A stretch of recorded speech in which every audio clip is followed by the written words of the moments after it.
session of the Urban Renewal Board to order. Carrie, will you please call the roll? Counselor Pietzold. Here. Counselor Smallwood. Here. Counselor Hamlin is excused absence. Excuse. Yeah. Counselor Lee. Here. Counselor Exner. Here. Counselor Schultz. Here. Let's see. What is Chris's title? Executive Director Chamber. of the Sandy Area Chamber. Excused absence. Okay. And then Fire Chief Bill Schneider. All right, I'm going to do a quick agenda review for tonight's City Council meeting, and then we'll have our Sandy Urban Renewal Plan and Projects kind of preliminary budgetary meeting and direction. Tonight's meeting, we under our consent agenda, it's a little bit more of a hefty consent agenda as we talked about previous wanting to do. We have a couple of appointments in our Parks and Trails Advisory Board.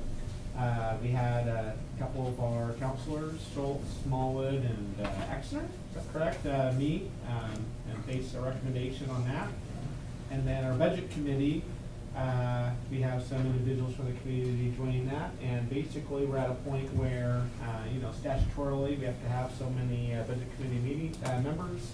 And we had that amount of members, or just under that amount apply, and so we'll be going through that approval. And then an approval for our awarding a contract to the Revenue Avenue transfer pump station improvements. Is there any questions on the consent agenda before we move right through that this evening?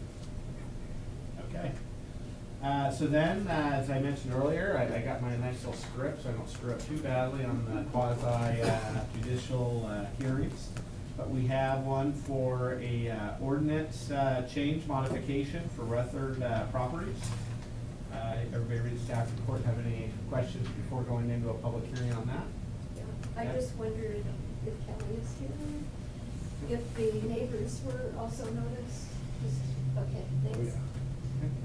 And so is DLC in the state. Oh, okay. All right, and then under new business, we have an appeal to our city council. Information on that's also was in the staff report. Any questions before we go in tonight on that? Okay.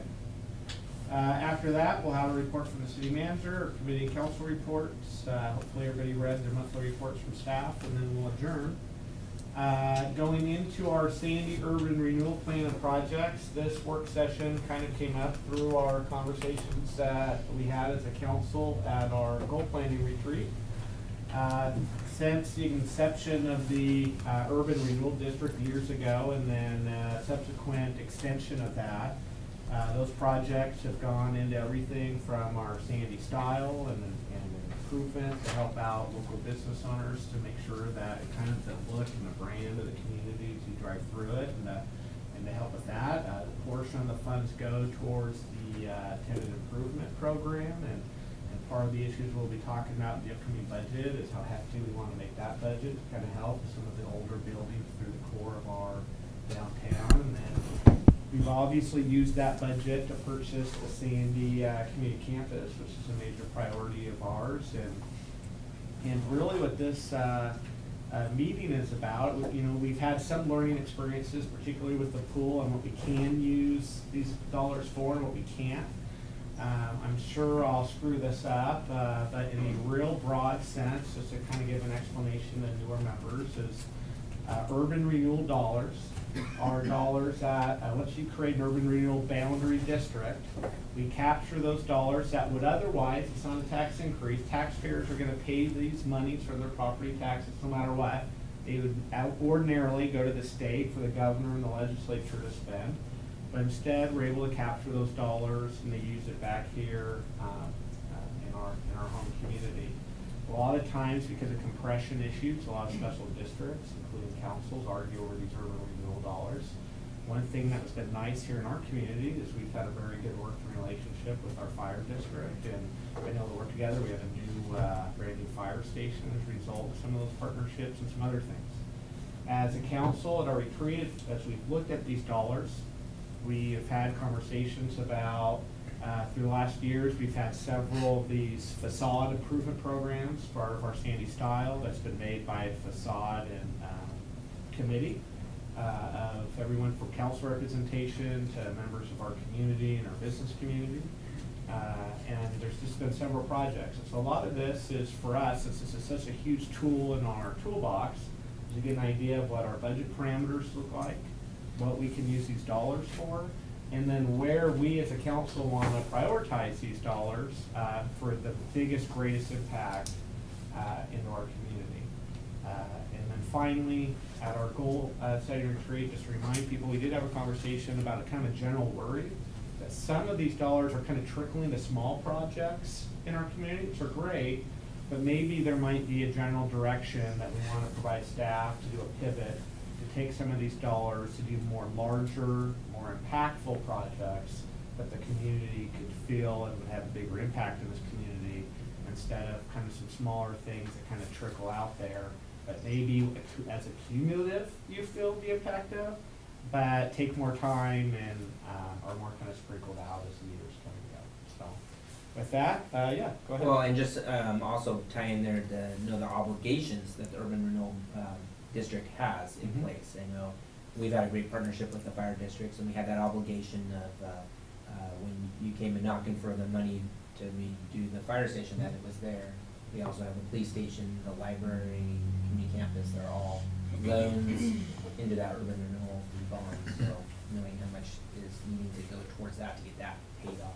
So with that, I'm gonna Yeah, take it off to you, Gordon. Okay. I know you want to talk, but I'm coming to you. Okay, thanks. Here you are for the staff report. Yeah, so I wanted to take a giant leap back because we have new counselors, a new city manager, and so tonight I wanted to do just a brief overview of the urban renewal plan and cover some of the projects that have been completed, but some of the projects that are in the plan that are coming up. And I thought this was a good opportunity before we go into the budget to kind of lay that groundwork, so we have at least a base level of knowledge before we start talking in more detail about the budget.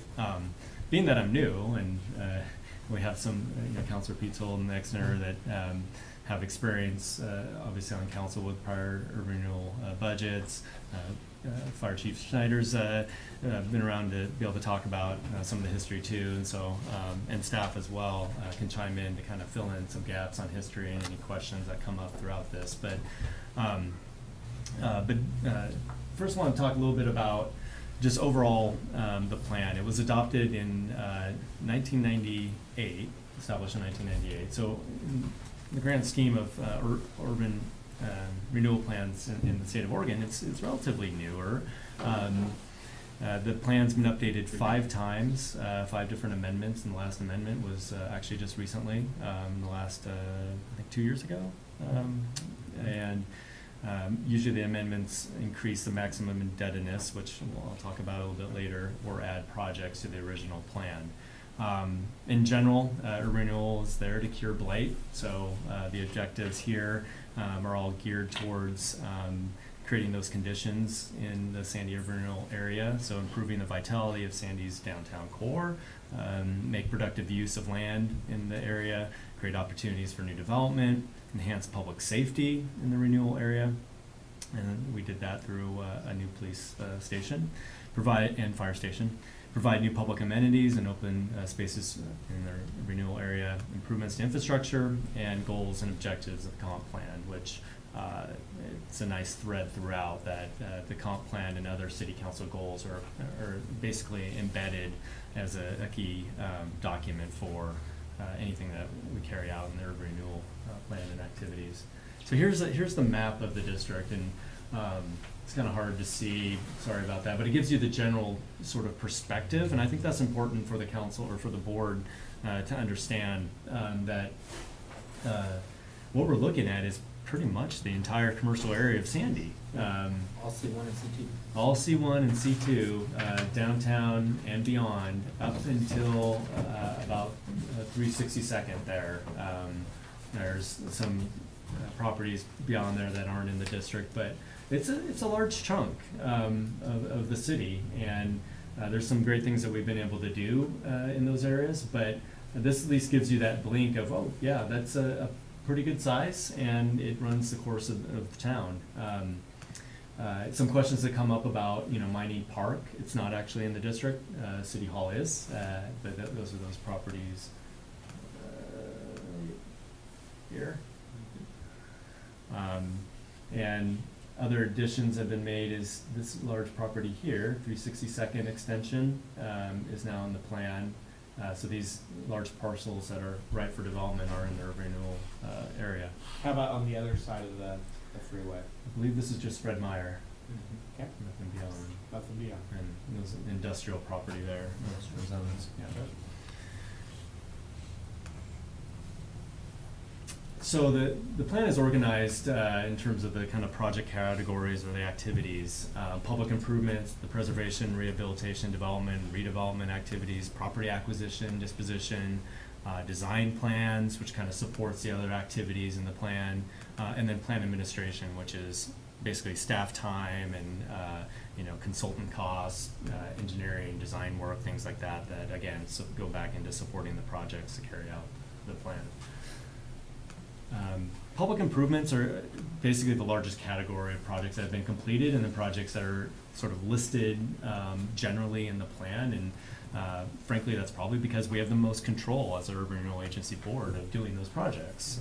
These are the street projects and traffic signals and building parks and open spaces like Centennial Plaza, placing utilities underground, which was a major project that was completed early on in the district's life, the police station, the fire station, and then projects that have been added in this category are like the Aquatic Recreation Center, aka the community campus, the 362nd extension, and then also City Hall, which has scaffolding up right now, and is making those improvements. So I talked a little bit about, mentioned a couple of these projects that we've completed that are the public improvements, such as the police station and Centennial Plaza, but the fire station's another gem that was completed with urban renewal dollars. The traffic signals and crosswalks in the library, I think, was a project.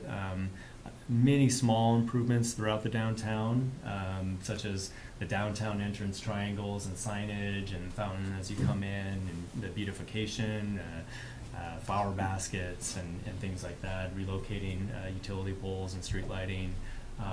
So a lot of those like small quality of life things that urban renewal can support, and then support make a condition for commercial properties to want to redevelop or invest in their property.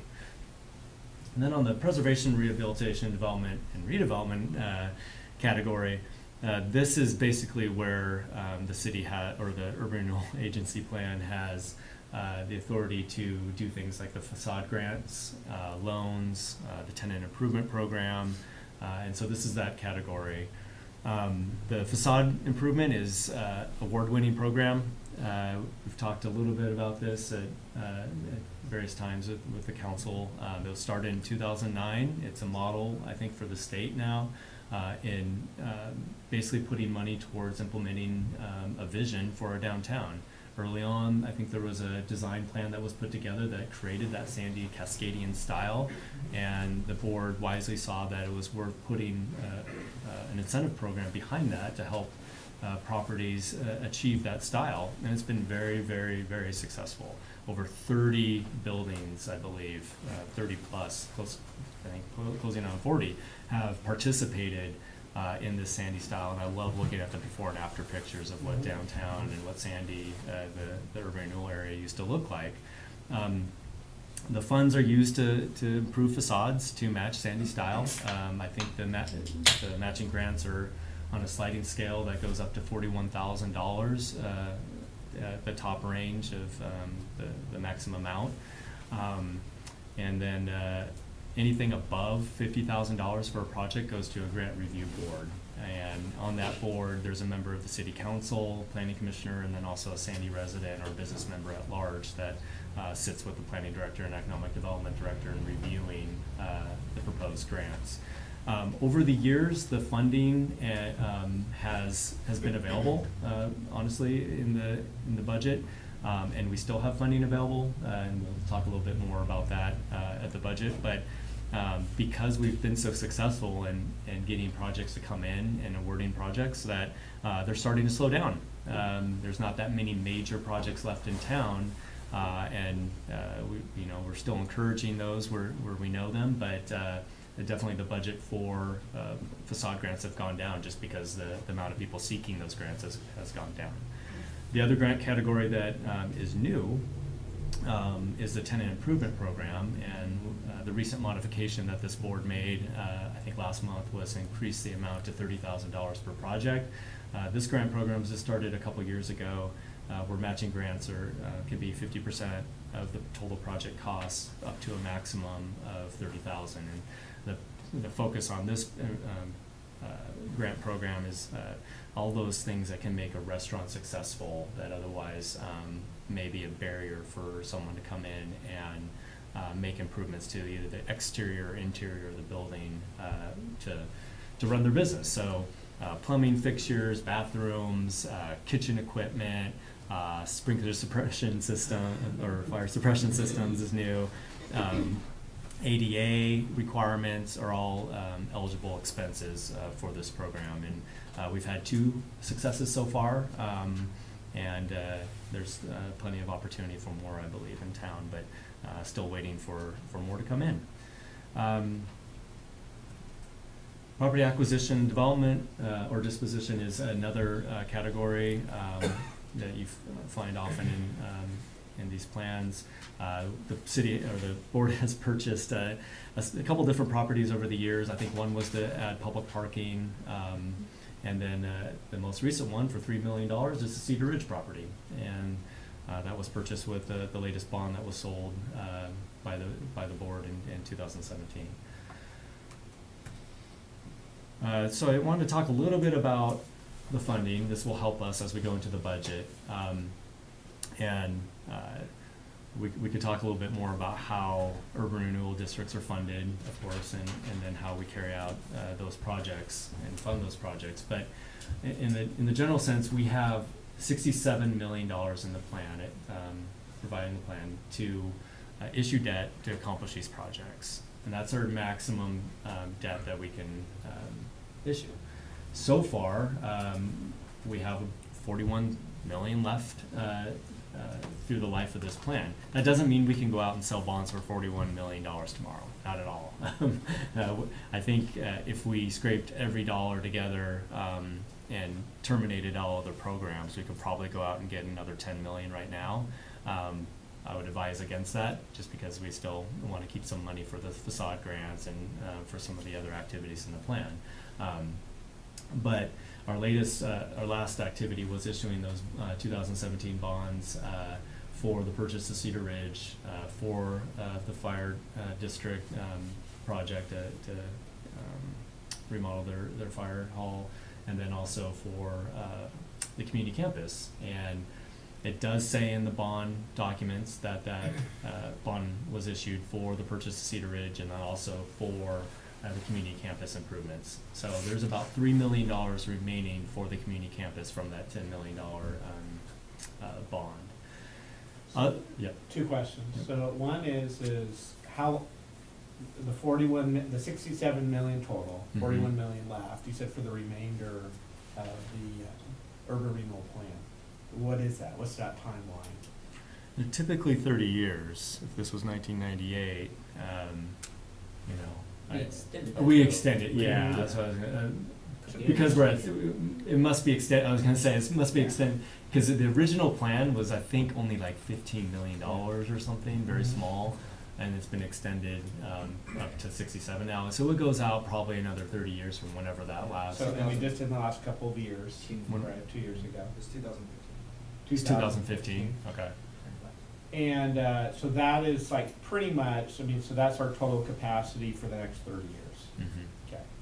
And then of the 3 million we have left remaining on the 2017 bond for the community campus, the strings are probably attached to that project.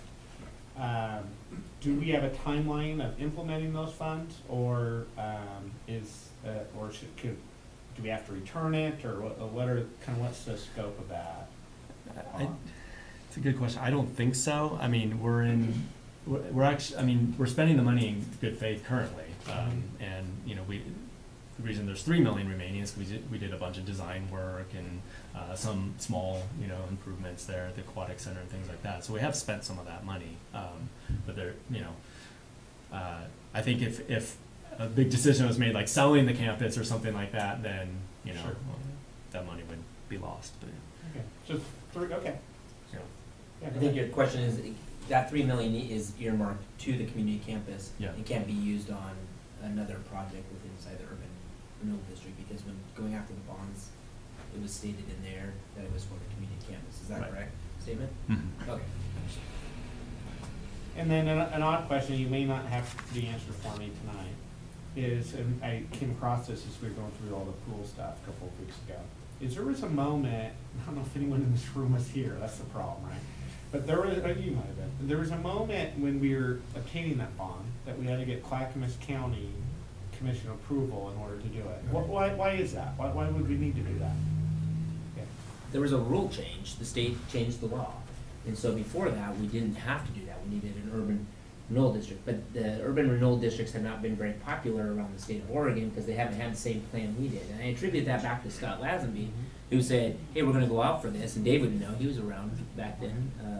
But was that we partnered with the fire district and said, we'll give you back your money that you would normally get, because that was the number one. Think of Clackamas Town Center area.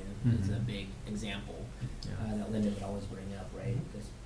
Or in Oregon City, they've had a big debacle with their urban renewal in the past few years. We've listened to the news back then, but then they changed the law around the state saying that if you're going to go out for that, these other districts had to come in, participate if it was an increase of more than a certain percentage, which was a really low percentage of your boundary. David? Yeah, the gist of it is that there is a lot more now consultation and, in some cases, the requirement to get approval from other taxing districts. So I think that's one example. There certainly are examples in terms of increasing maximum indebtedness, in terms of really a substantial increase in terms of the footprint.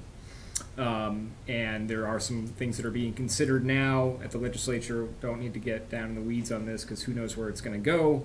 That would also require, if you're going to add a project that would result in a public building of some sort, that you'd need to have affirmative thumbs up from a supermajority of those taxing districts. So. Okay. Which is also the community college, the school district, the And fire we district. did that. We did that. Community college and. And one of them did not vote for us. Right. That was, I think, I county. think it was the county. Oh. I ran into a commissioner that was one of those this weekend, that's why I asked. Oh, really? Yeah. Everyone else voted though, even mosquito crew.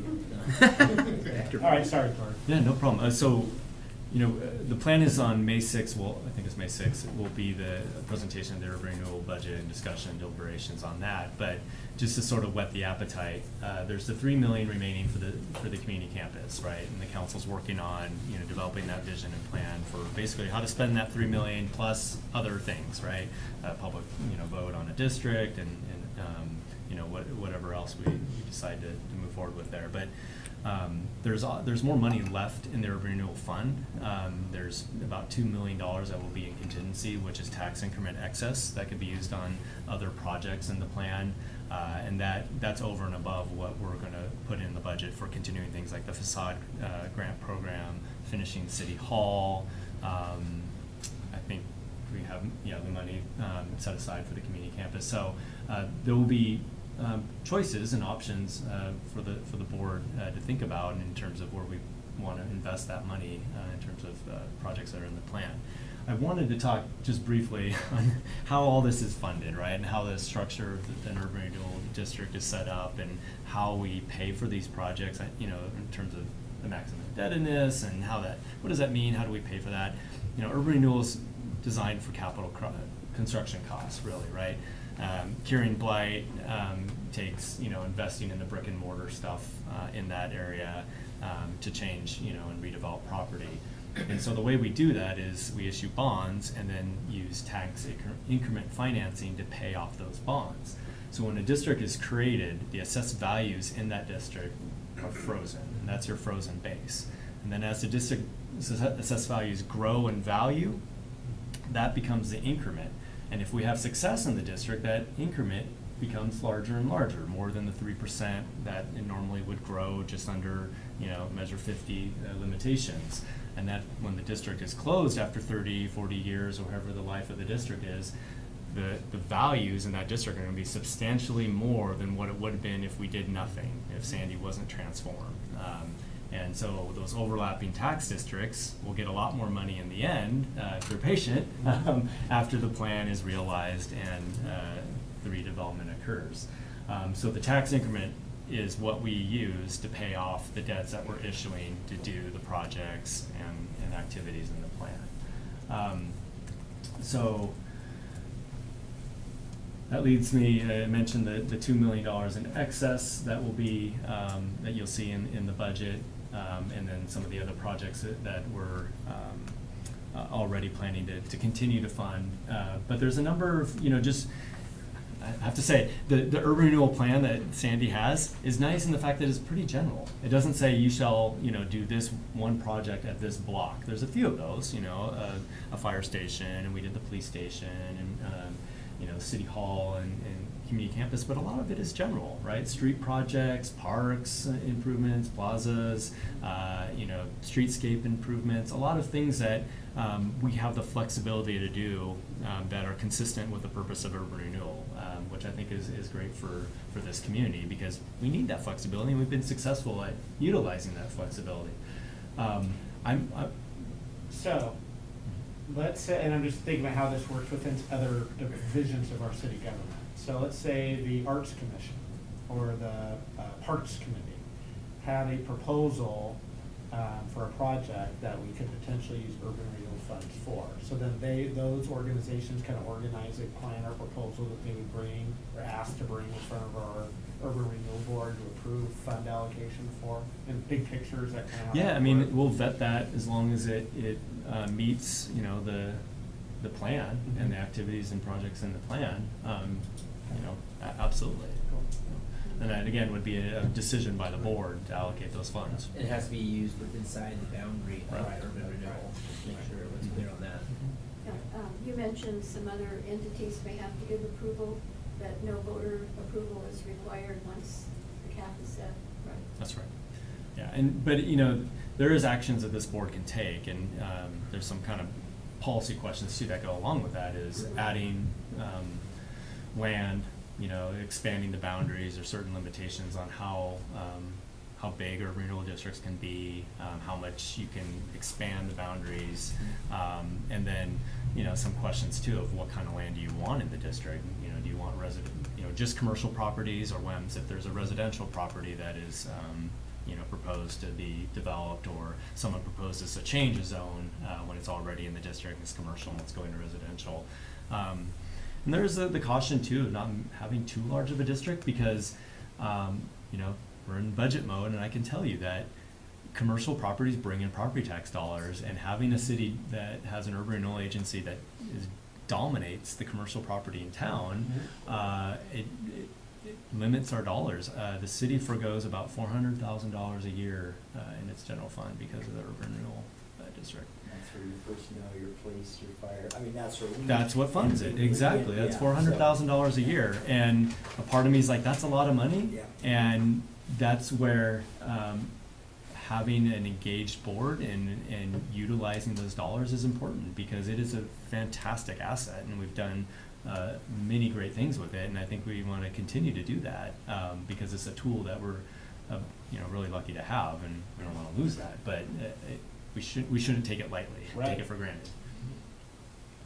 So that's all I have until we get to the budget. But I at least wanted to lay that groundwork, and then kind of have a conversation too about just the ins and outs of urban renewal and kind of history of it. Hey, Carl, so what do we have for active projects that are actively going on? I know the community center, but that's kind of in the limbo at the moment. What else have you got that's going? We're sitting in one, City Hall. Facade grants, I'm not sure how many, we have a few applications that we've been working with. We have one maybe tenant improvement grant, we'll see. Actually, I've got one tenant improvement grant, a small one that will happen for sure. I've Okay. already received an application, and I'm efforting two others. Okay. One of which will be a big one. I think until we get an approved budget, we don't wanna Yeah. commit too many funds to potential projects. Right. We don't know 100% positively if the council's gonna approve those Mhm. funds to be used in that way. So what I was looking for was how much money have we committed that I'm not in what the description was so far? So how big is, are we committed, nothing there, or we committed one small one, 10,000? Probably a 20? couple hundred thousand. How much? Probably a couple hundred thousand. 200,000. I don't know, I'm just throwing out a kind of a round number. Okay. Yeah. So, for me, and a big reason I wanted to have this meeting, and then as we talk about, kind of as we go into our budget cycle, is this is, and I alluded to this earlier, is that this is a big tool in our toolbox, right? And so it's, you know, you look up at this board, and the 360-second extension, that's that 360-second extension to Bell Street, that goes by the high school, and trying to alleviate some of the traffic as well as provide access to those areas. I mean, urban renewal could be a tool that comes into the equation that we use for a project like that. We've had earlier conversations this year about some awnings and shade coverings and those kinds of things that could help out Centennial Plaza or the surrounding parks. We've also talked about some different buildings and locations kind of in our main core that we could use to potentially purchase or work with the owner to really enhance that for a possible leasing opportunity.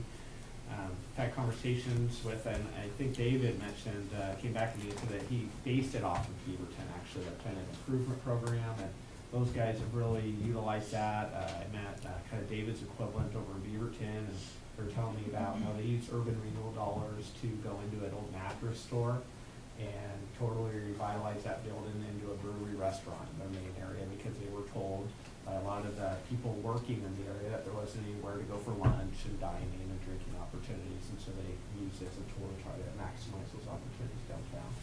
So as we go into this budget cycle, try to be thinking about, we've utilized it, and our past leaders done a good job, I think, of, you drive through downtown core, I mean, we've got a pretty good look to us, kind of a good little brand to us. How much more do we feel we need to invest in those kinds of projects versus using this time to pivot into other kinds of projects that could ignite Pleasant Street or the community campus, or even enhance more our, Proctor and Pioneer Boulevard or Bell Street or all those kinds of things. So, what are you guys thinking? Yeah. Yeah, I think a few ideas come up as I think of is, I've loved our urban renewal district, and I love the way the city of Sandy's picked it up and partnered with the fire district, because we aren't in the controversies that everyone else seems to be in, and so I think that's a huge success right off the bat. We have a look to us. We try to be have a look so we can stand out, and I think that's been hugely successful from people we've talked to, done in our projects, which has brought value back into our district. And I think we need to be careful to always look at what value is bringing back into that district, to go along that graph that Jordan was showing us, to be able to heighten that, because that's what the mechanism's for. That's what the tool is really for. Think of it as an investment banker, I guess. Maybe that's negative. Think of it as an investment person. No offense to bankers. But the point being is, to your point, 360-second, I have a huge desire for that road, as you guys well know, I've talked about a lot of times, because there's multiple things. One, just the livability of our community, which I think we have an ability to do, but also all that land in that, you showed the map there, all that land going up there is undevelopable. So right now, it's been frozen, it's been stuck there, right? It's not gaining a lot of value there. You stick a road in there, and that value then becomes part of it. Two, how can we reinvest back into it? And correct me if I'm wrong, Kelly, and maybe this is more of a Mike question, is if we invest in a road with urban renewal, which we can do, you invest in that, can you have the developments paying back SDC charges to fund back into the urban renewal, so you'll get that money back once the development happens, because we talked about that. Like a redevelopment district or a reimbursement district? Yeah, reimbursement of I think SDCs. David would probably be the best person. Oh, David, sorry. I believe You haven't now, tell me if I'm wrong, and sorry, but Yeah. I just add to it, that is kind of what they're talking about doing in Portland with that new, and on a whole nother scale, But with that Major League Baseball expansion, is that kind of tax increment financing to be able to pay for a lot of the sewer and the road construction, everything that's gonna have to go in on that. So I think you can use SDCs and increment funding. What was to the do paying that. back that, right? That, like you mentioned, is that something that can be done? Yeah, I think so. I mean, I think there's developer. there's always there's always issues that are unique to reimbursement districts, but as just a basic matter, you could certainly have, for a street project like that, as long, again, it's in your plan, or you can point to somewhere in the plan where it's justified, spending urban renewal dollars on that type of project with the intent that as properties develop around that area, that there would be at least a portion of that development would be paying back the district essentially for Right. the costs of that Cost. of that street. Yeah, Of- I mean, of in a development. like I said, there's some things that are sort of specific about how you set those things up on the side of reimbursement financing. But as a general matter, you can do that. Yeah. So I look at that as two ways of putting back into the urban renewal district. One, let's call it was $100 tax base, and then all of a sudden you jump that by the development of it, you put a building on it, you're going to increase that significantly. Two is that when that development happens, they are having to do their own development. We put the sewer and water in the street because that's what you do when you put it in place, and so then it pays back that portion of it, getting back that value that you put back into it, and so it increased that other graph up significantly. And then the livability for our community to the north of the highway. That's just one example. But I do want to caution us on getting too spread thin, right? And so when we went and redid our urban renewal district here, I thought it was 2 years ago, but Kelly said it was 4. Time flies. But we did make a conscious decision that when we were doing the community center, and this was one of the things that come up was we could do this was, we can't be too thin because it is a big dollar amount for that community campus, and so you have to be, when you're getting to those big dollar amounts, you've got to pick, very fewer, 1 or 2 or 3, whatever the funding mechanism allows for, and it's not like you can turn around tomorrow and do it. You have to wait 10 years before you're able to even do that project because you're constrained. So, anyways, those are my thoughts. Yeah, and there is a strategy though that when you look at a district and how it's going to be financed over the term, we're just projecting like 3% growth in our TIF, and really if you look at the town, that's basically because we're built out except for a few properties, and the activities so far haven't generated a huge increase in valuation. It's been a lot of public projects, fire station, police, some library improvements, things like that. Whereas if we have a plan now to do the design work for 362nd, and we possibly have a funding mechanism to do that with the VRF, and then we go in and spend a little bit of urban renewal dollars too to maybe cover the gap of what we might need to do some of those utility work up front, and then all of a sudden that becomes redeveloped. That really changes that projection for TIF, right? We get a huge bump in the valuation in the district from a basically non-utilized property to a massive valued property, and that changes your long-term projections on when you can issue the next debt to start funding even more projects, and so you start building that momentum and kind of snowball effect of a successful urban renewal district. So if we were to move forward into like a major project like that, what can urban renewal be used for the planning portions of that and the consulting work and all and recruitment and all those kinds, like where are we restricted of urban renewal dollars? It's in the plan.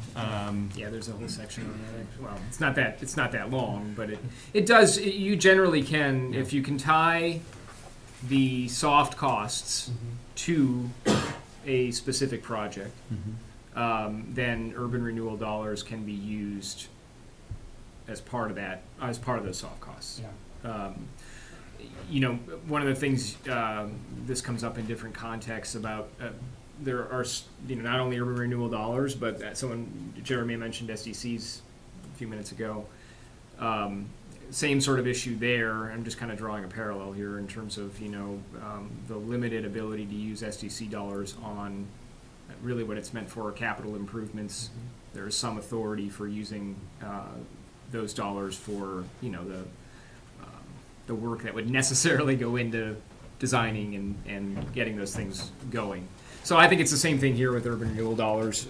You just, need to be careful about, this comes up sometimes where you've got somebody, maybe it's a David Snyder who's in a position, who might work a lot with urban renewal monies, but maybe doesn't do that solely, right? And so coming up with, a reasonable estimation of, what duties are, urban renewal focused and what are beyond that. Carl. One of the things I want to build on Jeremy's conversation is about a lot of these projects, and I'm not sure that all of them, but a lot of these projects are going to need to be a combination of funds, because we can't do everything with urban renewal dollars outside of our district. Example I can think of right off is 362nd extension to Bell. Part of that extension is outside the urban renewal boundaries, and so being able to plan those things, soft costs, talk about, hard costs of actually getting things done on the ground, will have to be combined with other projects, or have to stop at a certain point. May be logical, may not be logical. So I think there's some other pieces and parts to getting monies for some of these projects that we need to coordinate with. My guess is that we'll probably have to go out and ask for, compete for, those kind of things too. The question I had, not David's back, and for Kelly as well, is so knowing that, and we've already indicated that we want to go towards putting more funds in the tenant improvement program, what's your general feeling on the facade program as far as where we currently sit today? I mean, is that a program that, while there's still usefulness to it, and certainly there's some projects that we'd all like to see kind of go and move over the next couple of years, are we starting as a community to come to towards the end of that program? And I only say that meaning we've had a big impact. The amount of properties we can effectively affect are starting to slow down as a result. And now with the newer buildings all already pertaining to the Sandy style and code elements as it is, are we getting to the point where we should start kind of lessening that budget and using those dollars into other areas? Or how do you two, as someone who deals with it every day, view kind of that fund and project and where we're at? I think David would have a better understanding of what potential landowners would probably want to invest in it still. I can tell you with the rule changes that the previous council made to how we use those dollars is you do offer them to new builds. So it's really, I think it's really a question of, do we still want to offer those dollars to new buildings? If that's the case, there might be more projects in the future. If we don't really want to use those funds for new builds, I do agree with you that the amount of projects are decreasing. I think we did decrease the amount funded considerably in this next banking.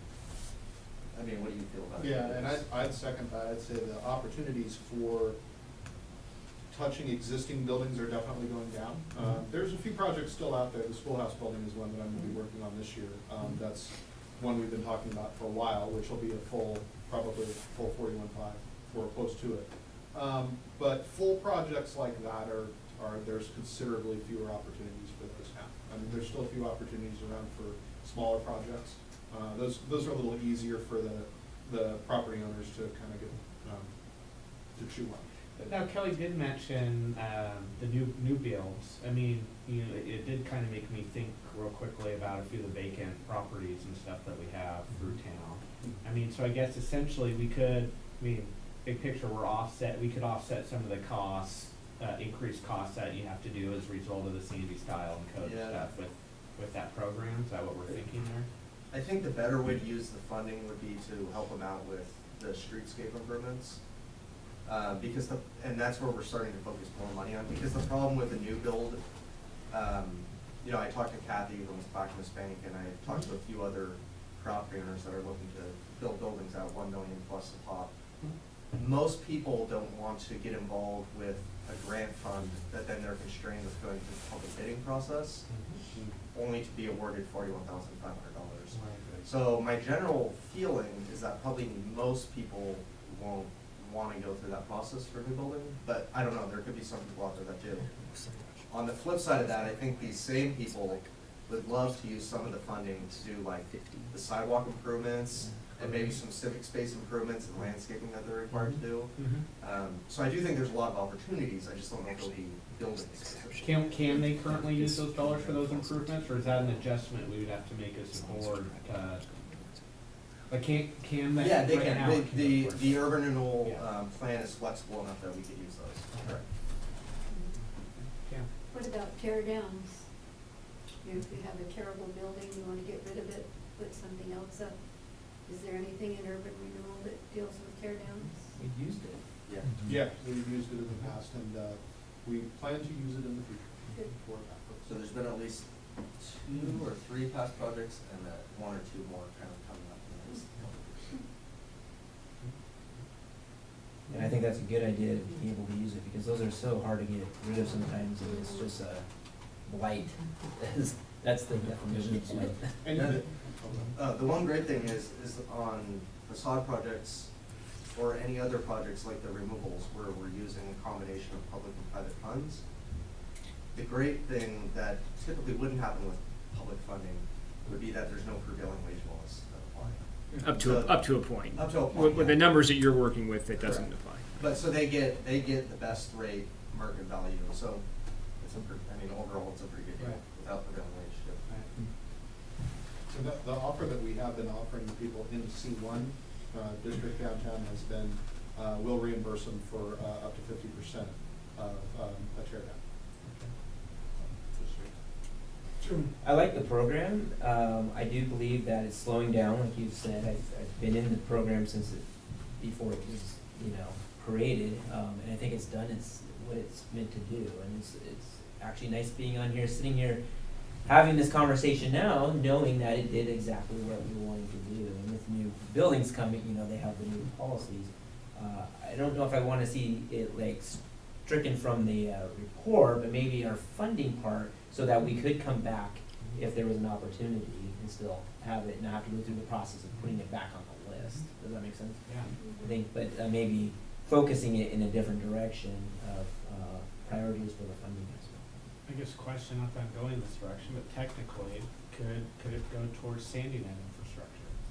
It can, and we actually used it for that a couple of years ago. Yeah. So there was a street light that no one wanted, it was very unpopular. And so we decided at that time that it was so unpopular, let's use it for something popular. And used to help offset the cost, because the construction of anything when it's all paved, which is downtown, and so that helped to offset the cost for those building owners in getting that in there, so. That was a great. I'm inclined to wonder if it wouldn't be time to take a look at all these plans that we've done in the last, 3 or 4 years, with Pleasant Street Plan, downtown plan, master plan for the parks, whatever's inside the urban growth boundary, all those things, that there would be several lists of projects that, because they are on our master plan, because they are something we said as a community, we like those things, if we shouldn't, we start listing some of those things and see if we can move towards that, big and small. I'm sure there's some huge things. 362nd, from my idea, is one of the bigger ones. But the consequences of it are so good that, I sure think we gotta look at those pretty closely. So, I'm thinking that all those master plans, plus maybe even some ideas, popping around. I know people talked about parking being more available, and those are kind of things I think that really might make some differences too. I'm thinking maybe we should be looking at those lists before we start going down the road. I don't know where we are headed for this. Are we headed for all small, headed for big, mixture of big and small projects?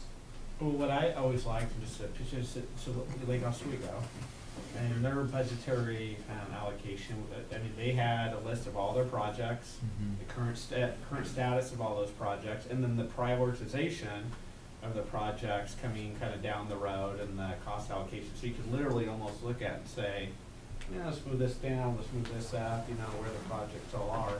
I'd love to see something similar to that eventually, knowing the staff time and everything's tight right now. Eventually, it'd be nice to get to that point. I had a question for staff, Kelly and David over there, of knowing the program, researching other programs out there, knowing our community and talking with business owners, the people that are in the urban renewal district. Is there something we're missing that is desired out there that you see that could help in our community? What urban renewal is designed to do?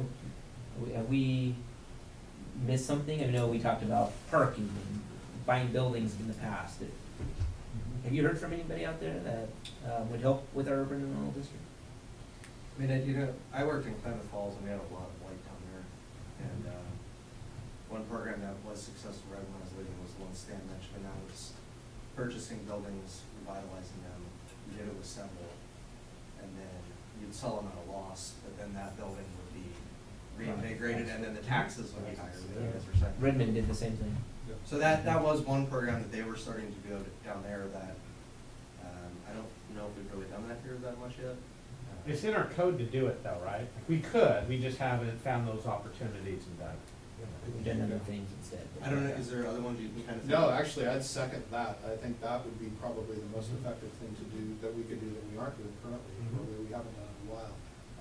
And without mentioning any specific sites, there are a couple We all of have sites some in around town mind. that would be perfect, yes, I have a few in mind. I don't know, tell them So, okay, well, I thank mean, you. we would be happy to look into other potential programs out there. I just wanted to hear from your guys' personal and professional, experience and knowledge there that, you know, we hadn't asked that exact question, so I wanted to. Well, I could also say that Estacada has recently dipped its toes in that water, and their efforts have been pretty successful so far. I think it goes back to my earlier comment about, you know, the 362nd, all that land there. When you buy a building and when you change it, the value just goes up quite a bit. It's a good investment, whether it's bare land or you're doing that program. And, Well, we're getting closer to our council meeting this evening, but this is what I'll go to audience here in 1 second. But I wanted to what I wanted to leave this with is, as we go into our budget cycle, right? This is kind of what our fund is for urban renewal. These are the kinds of projects it could go towards. And be thinking about as we prioritize those funds is, you know, we got the Bell Street and what it can mean as far as, you know, those properties mean, and what kind of buildings in our core can we purchase and revitalize, and do we want to maybe move some of the funds from some of the current programs into a more hefty tenant improvement program, the revitalization projects in some of the downtown areas, and have the knowledge as we move forward with the campus that we do have the $3 million left, right, with the bond. So those are all good things for us to know as we kind of go into the project. Fritz had a question I was going to let him ask, but did you have something first? Yeah, I wanted to add that there's Yeah. probably some items in the fire and the police arenas that we might want to be thinking about some of our traffic signals. I don't know if there's some things, Phil, that might be needed for water fills, you know, I don't know about, I'm not aware of what might that be in that list, but I think we gotta be looking at those things too, because those are certainly on our list. I don't want to forget fire and police as well as that kind of stuff. Can I just mention one thing real fast? Yeah. One thing I have noticed, since I've worked here, is the maintenance of the urban renewal district is a very important part also, that sometimes gets forgotten.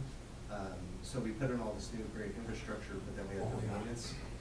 And even the police station, I can tell you, the paint job is starting to fade on that south side. So just kind of having some money available or having funding mechanisms to maintain the things that we put in. Good point. Fritz, you just had a quick comment you wanted to? Yeah, I have two questions. Yeah. The tax increment district brings in $1.5 million. How does that relate to the 67 million indebtedness? The $1.5 million is basically the property taxes that are going into the district, so they then can pay the bonds and pay that debt down. But if you don't need the bond, you get $1.5 million every year. Then you don't need a bond. Yeah, you're right. Does that? It's just as into the bank account. Yeah, but I mean, technically you should be issuing bonds in order to do the activities because they're most of it is brick and mortar activities. Yeah. Reduces the 67 million. Yeah, it's usually going to debt service. Okay, then the second question, or I would like to do some more research on volunteer time. You said that the total is 67 million, and there's 41 million left, so we have used 26. Mm-hmm. We have accounted for in what's on the website for about 10. The other 16 kind of is history, is in the archives. Can I have access to the archives to look back at what it was spent for? Yeah, we can have a list for the budget meeting. Can I have access to that? Can I come to your office or? Well, as of this evening, you will be on the budget committee, so we'll make sure that those items will be ready To everybody. for everybody on the budget committee to look at, and you'll be a Yep. member of that. I don't even have to do the research. That's the reason I ran. I didn't want to have to do research anymore. All right, I only got a couple of minutes. Okay. Kathleen, real quick. Two questions. I work real closely with the government camp folks in their TIF increment financing district up there, and one of the great things that we were able to affect there was using the the TIF money in combination, to do trails all around the community, linking up to Trillium Lake, linking up to Timberline Lodge, and those trails were outside the TIF district, but we were able to kind of use like Venn diagram. We were able to use RTP grants for the stuff up to Timberline. We used ODOT money for the stuff down to Trillium, and so there's a lot of leverage and leveraging that you can do with those dollars. And then the second thing I had was that in the downtown section, where I know there's been some sort of decisions in the past about like the trailer stuff in the middle of the C commercial zone or something, and I know there's been decisions about You mean food carts? huh? You talking about food carts? No, the RV stuff. Oh, fun Is- time. Huh? Fun time. Fun? Yeah. Yeah, Okay, they- whatever. Anyways, it's changed hands, and I think, there was some initial decisions to allow all that to happen, but, that seems like your prime real estate for commercial development that is now, occupied by a bunch of RVs. Not to say that, it's a great business and everything, but, those decisions that got made in the past and seemed to carry over when it changed hands, you might want to be looking at those decisions and also. Totally agree with that one, Kathleen. All right, with that, real quick. Just to get back to Jeremy's question, you asked if there's anything missing here, or what I heard from businesses and everything. I will say that I have heard a number of times from local business and property owners downtown that parking is an issue, and that's something that I'm sure you guys have all addressed ad nauseum. Anyway, I've heard that 3 or 4 times from them. Thank you. Yeah, All right, thank you. thanks, sir.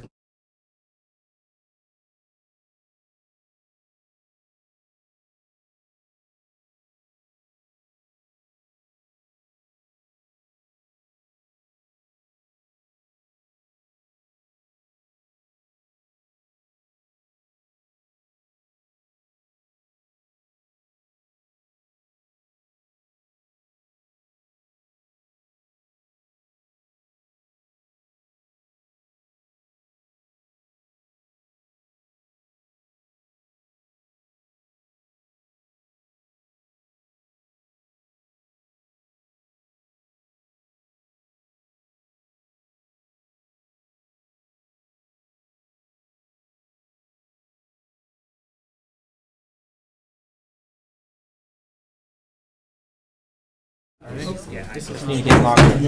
Everyone, please stand for the pledge. I pledge allegiance to the flag of the United States of America and to the republic for which it stands, one nation, under God, indivisible, with liberty and justice for all. All right, welcome everyone. For tonight's meeting, as a tradition, I always start off with a quick review of what we have on our agenda tonight. I will first begin by asking for any changes to the agenda. We will then go into public comment. Now, I know several of you here tonight are probably here to testify on public hearings we're having for both item 8 on our agenda under ordinances for the Ruthardt Properties Ordinance Modification, as well as item 9 under new business, an appeal to the City Council. If you're here to testify on one of those 2 items, please wait for that item for us to get to that on the agenda, and then during our public hearing, we will then open for public comment at that time for those items. But after I call for changes of the agenda, it will be the time for public comment for the items, any item facing the council, whether tonight or in the future, or just our community in general, something you'd like to talk about that doesn't pertain to either 2 of those items that I started off talking about. I hope that was all made clear. After that, we'll then go into our consent agenda. On there will be a couple of board appointments for both Parks and Trails Advisory, as well as the Budget Committee, and awarding some contracts. My understanding is there's an individual here for the appointment on the Parks and Trails. Is that correct? Sir, when I get to that item on the agenda, is there some words you would like to say tonight to council? Sure. All right. At that time during consent agenda, I'll ask you to come up and give you a welcome. After our new business, we'll then go into our ordinance for the public hearings, followed by our new business public hearing. Then we'll have a report from the city manager. We'll end our evening with our committee and council reports. So with that, our first item on the agenda is any changes to the agenda. Does any councilors have any recommended changes for this evening? So on that, we are now at our public comment portion for public comment for any items on the agenda or not on the agenda that do not pertain to the two public hearings we'll be having tonight. Are there any? Okay, moving on to our consent agenda. Before I call up for some public comments, was there any questions that any councilors had for staff on anything on our consent agenda this evening? Great. Mr. Robertson, would you like to approach the podium? As you begin, please state your name and address for the record. Sure. My name is Don Robertson. I live at 38412 Juniper Street. Still getting used to saying that address. My wife and I moved in back in November. Okay. So we're new to town, and I'm just wanted to stop by and say how excited I am to be able to volunteer and participate and help the community, our newly adopted hometown of Sandy. Is looking forward to getting busy and working with the Parks Board, Parks and Trails Board, and all their exciting things going on. We live over in the Zion Meadows subdivision. We're very close to Bornstead Park. We have a couple of grandchildren that we take care of, and we've gotten great use in the past few months out of that park. And I'm extremely proud that my daughter and son-in-law just purchased a home also within the neighborhood and will be soon relocating to Sandy also. Oh, that's outstanding. Respect for the whole Robertson clan. All right. Anyway, that's all my comments. That's all I have to say. But I'd be happy to answer any questions you may have. Well, welcome, and welcome to our community, and thank you for your willingness to get involved so quickly and roll up your sleeves and help us out. So we just had a joint meeting with our Parks Committee. I wish you were able to have attended a couple months back, but we're kind of at a critical spot with our parks. We're very proud of our parks here in Sandy, and it's an exciting time, so we're excited to have you on the board, and welcome your family to our community. So, thank you very much. Thank you. There's also someone here from the budget committee. Oh, is there an individual here for the budget committee? I was thinking the gentleman in the back. Right. Fritz and Kathleen will be on the budget committee. Is there anything, we're pretty familiar with the two of you, but is there any? All right, well, welcome to the budget committee. I'm looking for a motion on tonight's consent agenda. I would so move. Motion? I'll second. A motion by Councilor Lee, a second by Councilor Peetzold on the consent agenda. All in favor signify by saying aye. Aye. Opposed? Motion carries. On to our ordinance, Ruthardt Properties Ordinance Modification. Let me find, all right, it's my first quasi-judicial hearing, everybody, so stick with me. So, there will be a time limit that I'm supposed to announce here at the beginning. There will be 15 minutes allocated for the applicant's presentation. 5 minutes for each proponent or opponent. 5 minutes for applicant's rebuttal. And 5 minutes for any questions from the audience.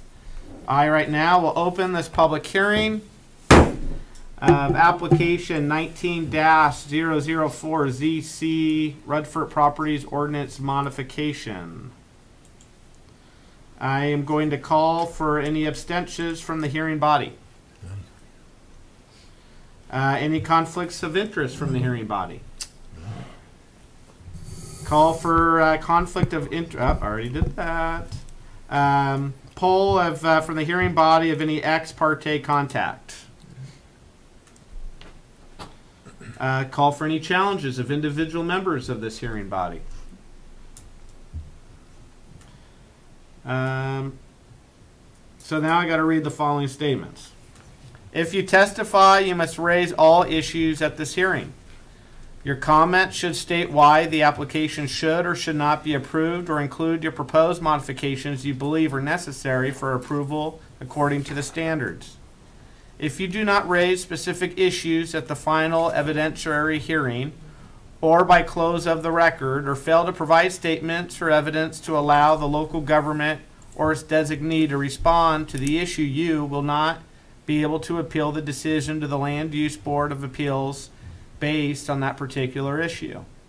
Failure of the applicant to raise constitutional or other issues relating to the proposed conditions of approval with sufficient specificity to allow the local government or its designee to respond to the issue precludes an action for damages in circuit court. Any party has the right to request a continuance of the public hearing, or in the alternative, to have the record remain open.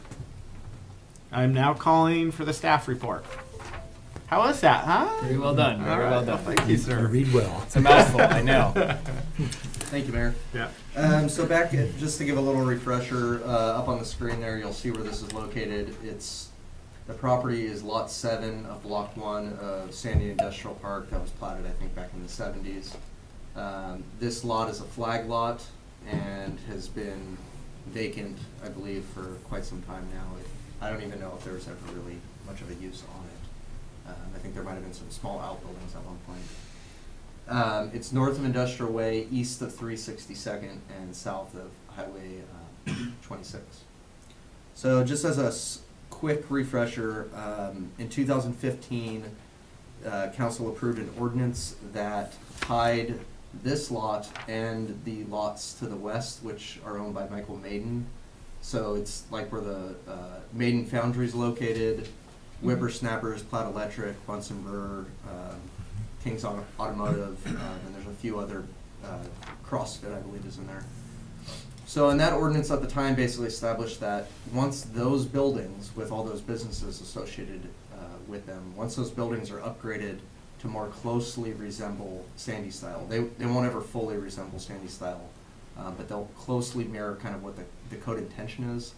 Those properties at that point will switch from being zoned I-2 light industrial to I-1 industrial park. And the purpose for that was so then those buildings of that properties owned by Mr. Maiden can then be used for more commercial type uses. And it made sense to the council at the time because that site is right on the corner of 362nd and Highway 26 and very highly visible. Tied to those lots was Lot 7, which is the flag lot before you tonight. Since that time, some conditions have changed.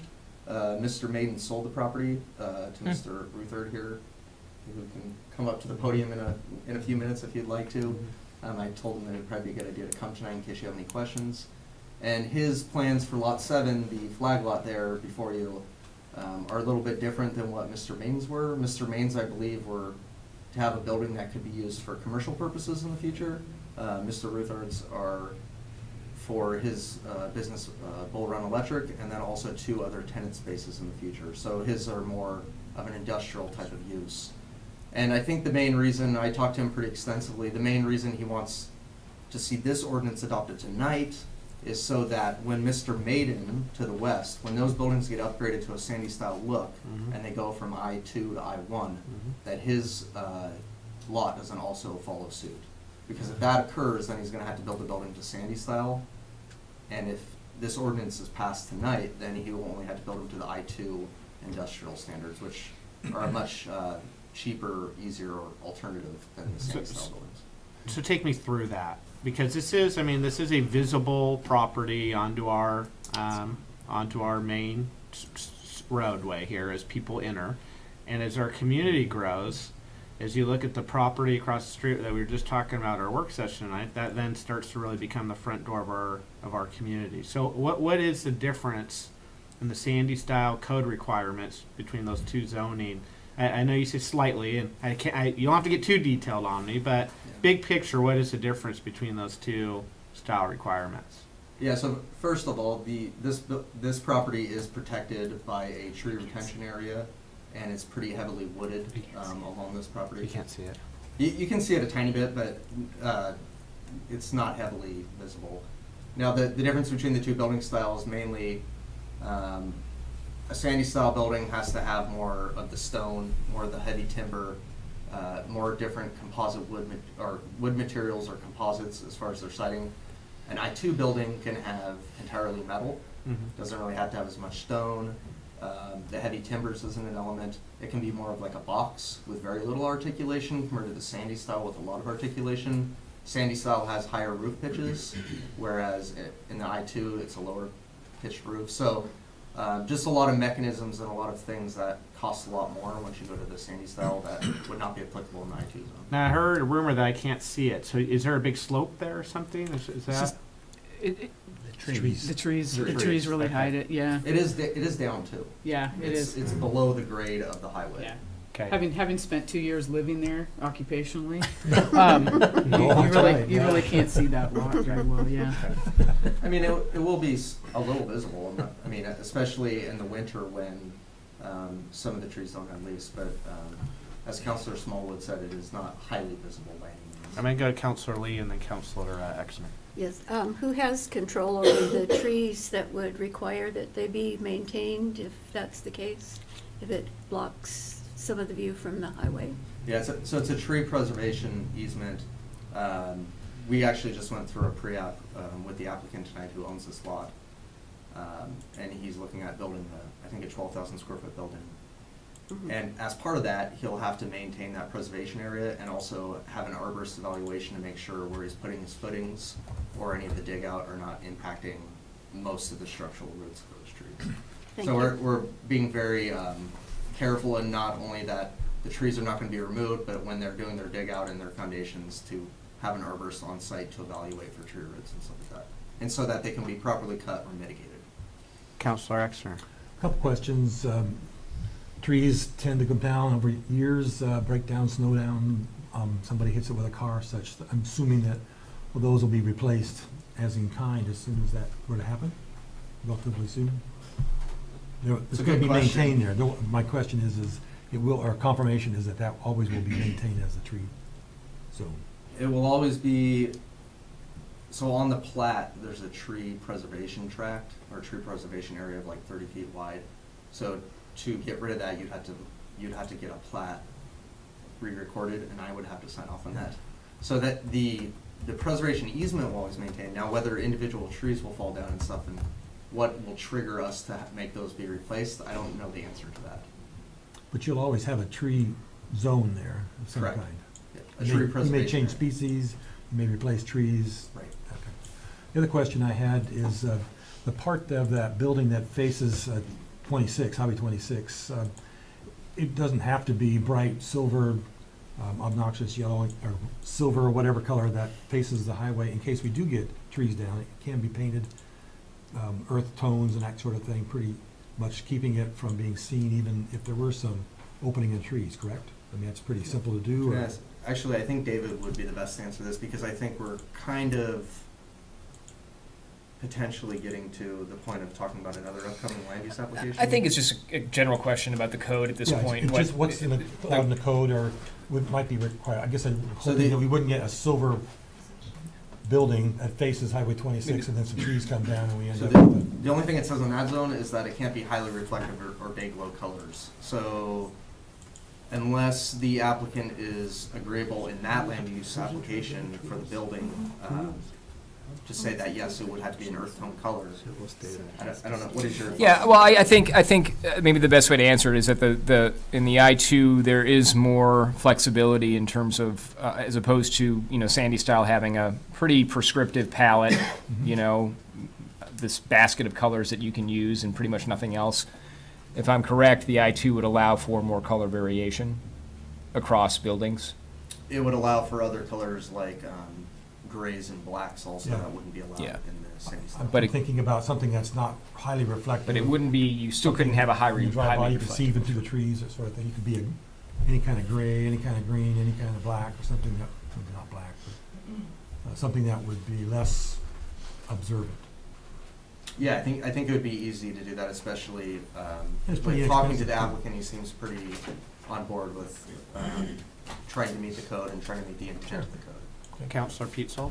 The property just south of that, lot 7, that's zoned IA2 as well.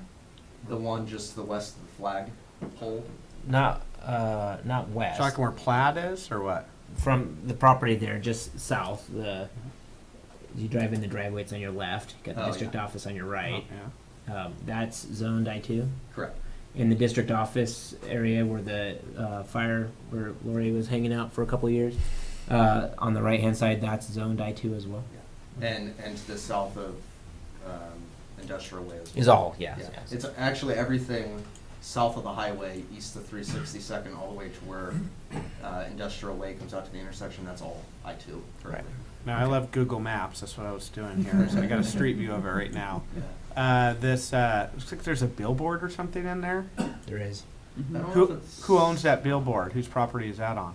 Oh, you're on 26, you mean? Yeah, Mike Maidens, I think. I think that's Okay. Maiden's, yeah. Okay.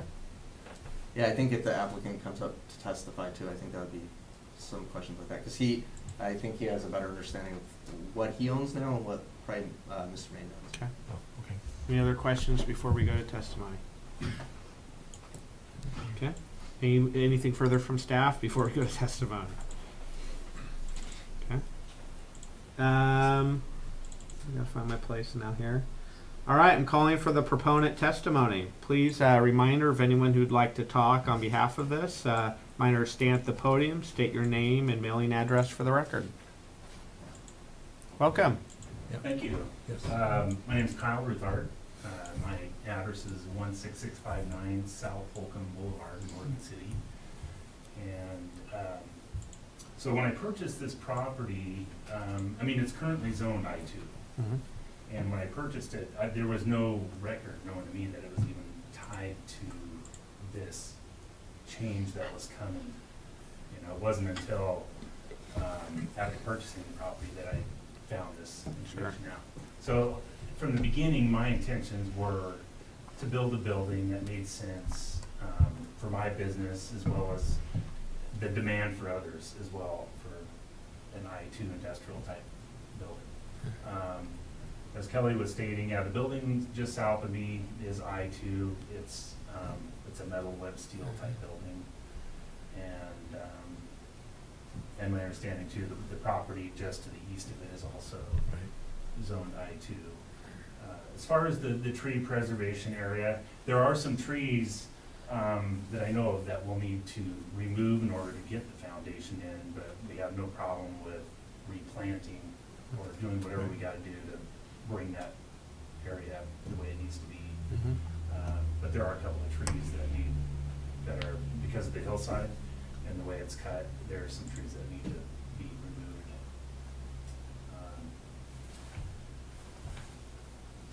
Do you have any other questions of me as far as? I guess I am just a little curious about the billboard. We have this weird sign ordinance in Sandy. Yeah, I'm looking at a billboard. it is just off of the corner of my property there, Yeah. and it's on, essentially on Mike Maiden's property. It's, the power that feeds it is fed from his building. Oh, okay. It's grandfathered in, it's been there a long Forever. time. A long time, Forever. right. Yeah. Long time. Huh. All right. Any other questions from the hearing body? All right. Well, thank you, sir. Appreciate it. Any further proponent testimony? Now I'm calling for any opponent testimony. Any additional questions from the audience?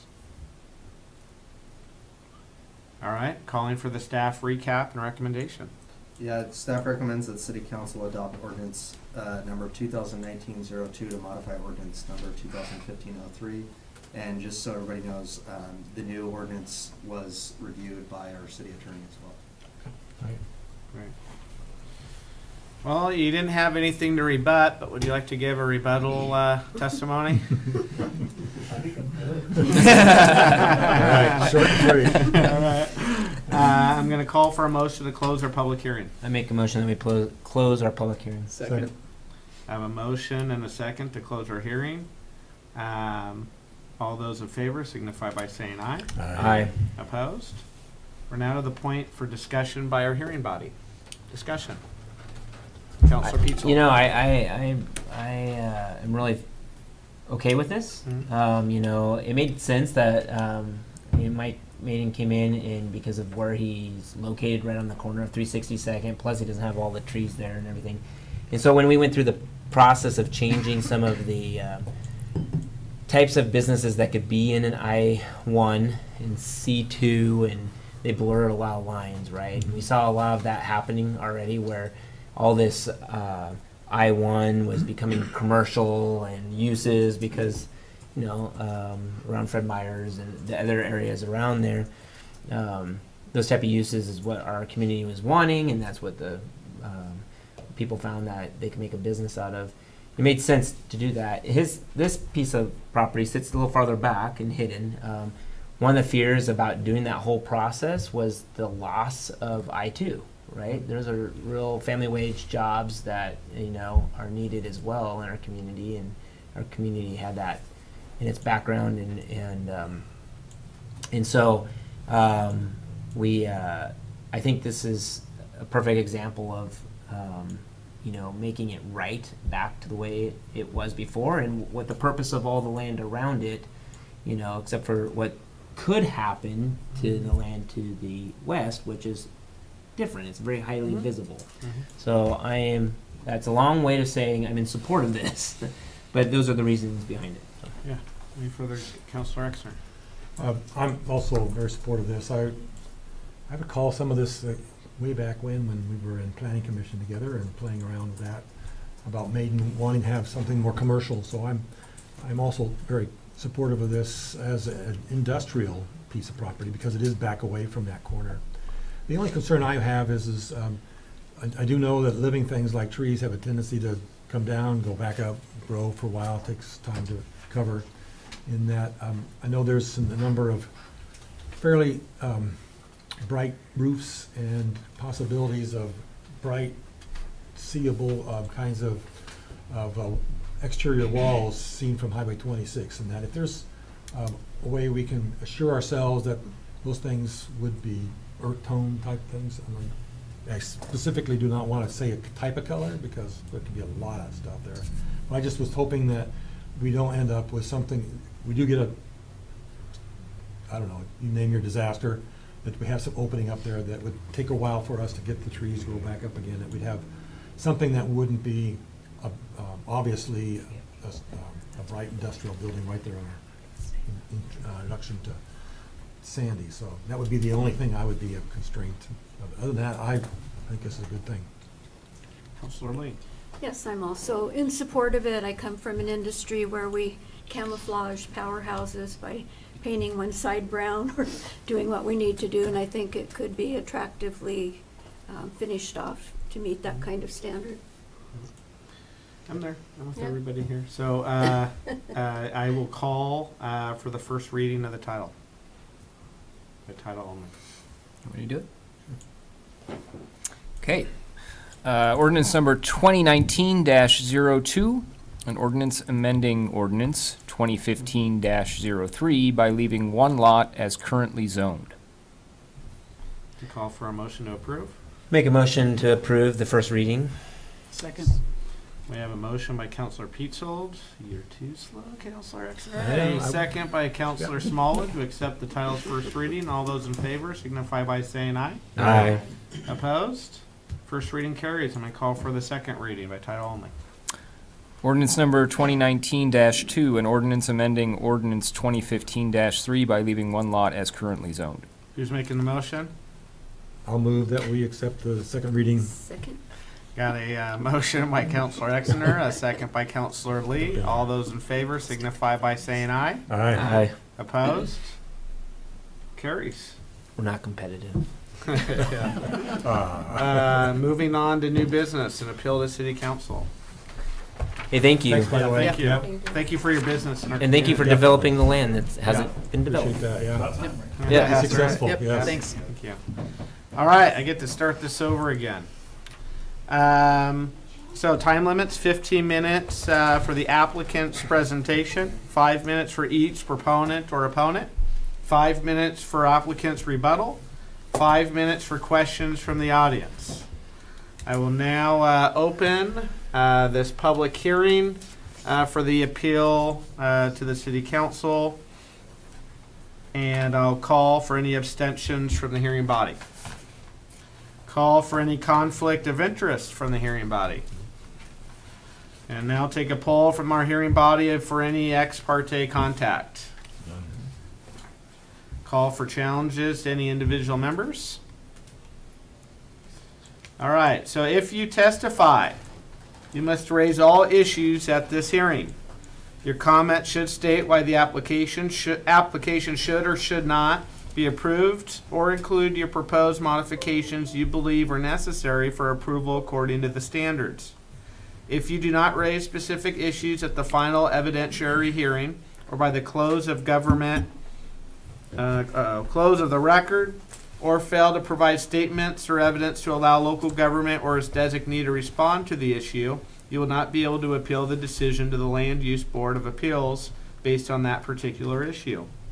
Failure of the applicant to raise constitutional or other issues relating to the proposed conditions of approval with sufficient specificity, I hate that word, to allow the local government or its designee to respond to the issue precludes an action or damages in circuit court. I will now call for the staff report.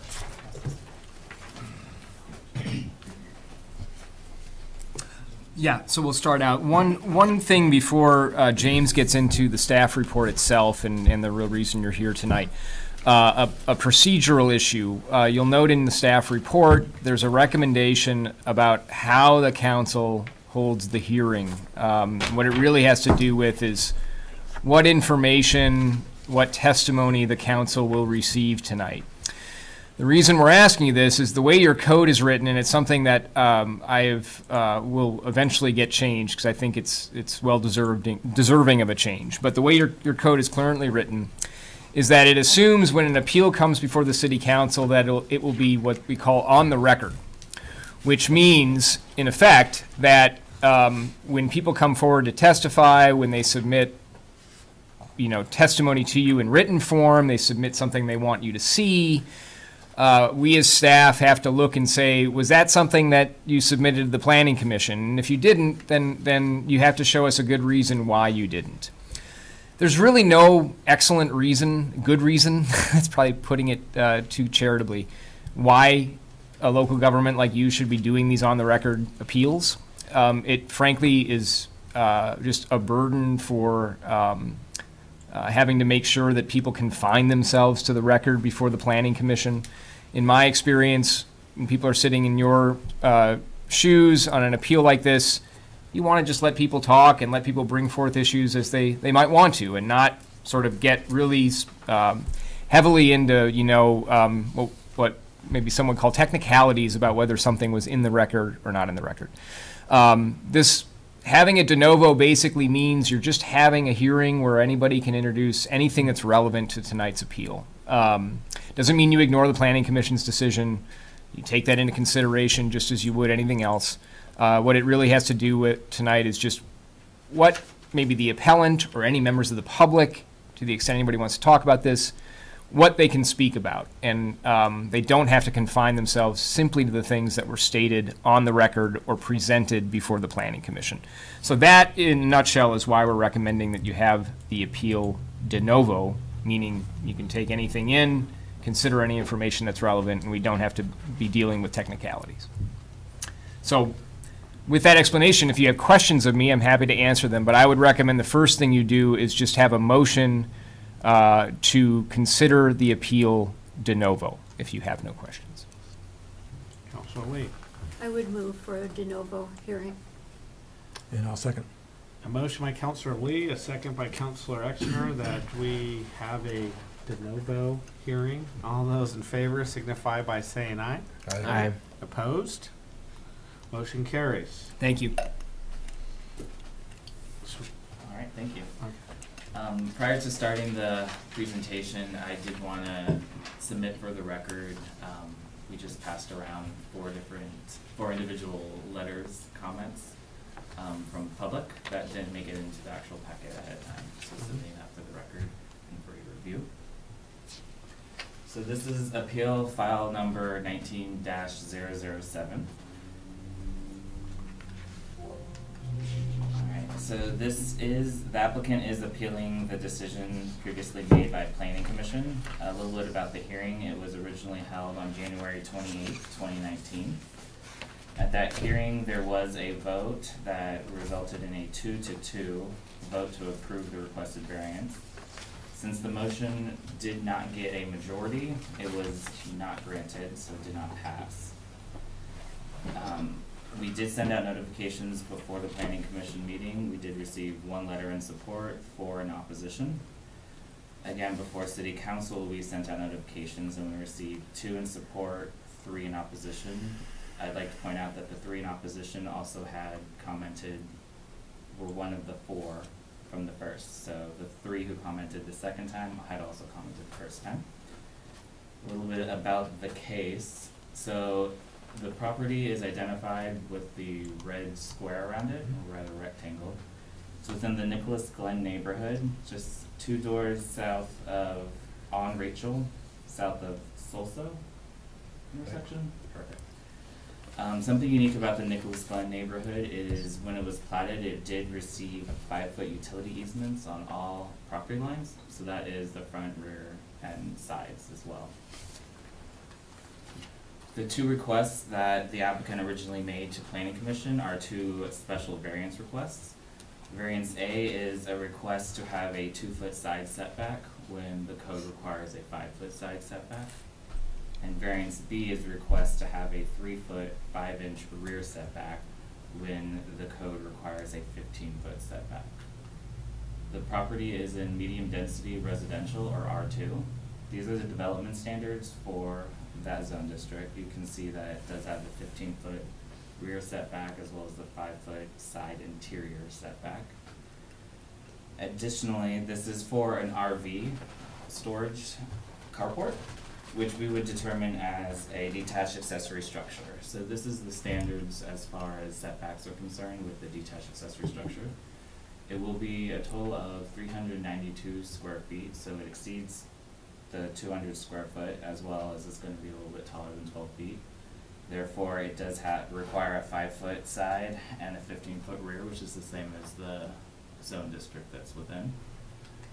This is the proposed site plan. At the bottom is the front property line going clockwise. The left is the side, the top is the rear, and then the right would be the opposite side interior. As you can see in the top left is where the proposed carport is. It is partially constructed. It hasn't been worked on since it was noted and brought to the city's attention. That's when the applicant came in and applied for the variances to the Planning Commission. Here is an elevation of them. On the left is just kind of a bird's eye view. It's 14 by 28. The illustration on the right shows what you would see if you were standing in the street looking straight at it. It stands at a total of 15 feet, 1 inch, 1¼ inch rather, so 15 feet, 1¼ inch. The way we determine the height, there is a height of building definition that does determine how you factor that. You take from the mid of the pitch, so this is a single pitch roof, so we had the applicant measure from the grade to the bottom of that horizontal beam, the bottom of that horizontal beam to the roof pitch, took the average of that pitch. So that equates to a total of 15 feet, 1¼ inch. So staff's recommendation is that the council approve the applicant's appeal with the following conditions. These are the same conditions that were provided to Planning Commission. I'm going to paraphrase them a little bit. Condition number 1, that prior to building permit approval, the city will reach out to the 4 different utility companies that have the rights to that easement, give them a 2-week period to determine if they have any conflicts with the structure there. Condition number 2, that the property install siding beginning at 6 feet to the top. This is on the north and east elevations, and this is just so that it's a little bit more aesthetically pleasing to the neighboring properties. Condition number 3 is that the applicant shall use a minimum 1-hour fire-rated wall for any area that is located within 3 feet of that north property line. And that is a building standard that's required, that our building official told us about, and that's why we have that recommendation. And then condition number 4 would be that the siding and trim is painted the same color as the primary structure. That way it's just in keeping with this aesthetic of the existing property. While these 4 conditions weren't identified on this staff report that you guys received for 19-007, they were referenced within the original one that went to Planning Commission, which was 18-051. So if you do decide to make a motion to approve it with these conditions, they are located on page 28 of your whole packet. That would help you make easier, clean motions. What's the address of this property? I don't know that off the top of my head, so let me. Thank you. With, maybe it's just because I'm a millennial, I'm told, but with Google Street View Maps, sometimes it's nice to be provided we can get better pictures of what we're looking at here. And I know the applicant has a packet of pictures that they're going to be submitting to you guys. Okay. Councilor Lee. Yes, is this the only exception of this type that you've seen in recent years or currently? What do you mean by exception? Have you had other applications for building something that close to the property line? I haven't had that in my experience here at the city yet. But you come?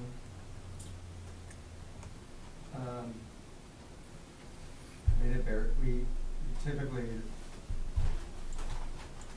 I'm trying to think. I mean, we do get quite a few adjustment requests where you're looking to reduce the setback by 20%.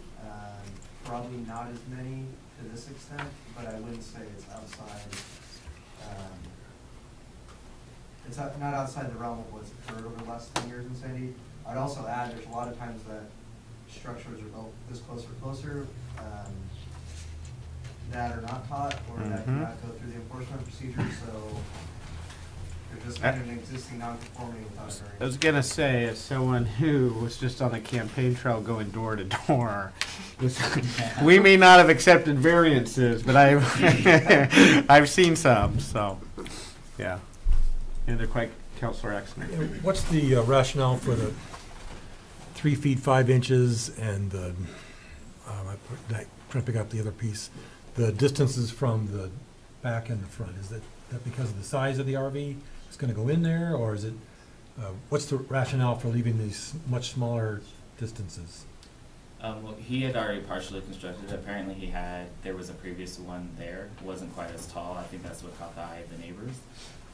So he had started to construct it, and that's where it is currently. And he built it that way to fit his RV. You can probably answer a little bit better why he chose that spot. You could. Yeah. So previously there was a structure there. There was, yeah. And there was an RV it was probably there for an RV use. I believe so. With no 100-foot firewall? No permits were found, so. Okay.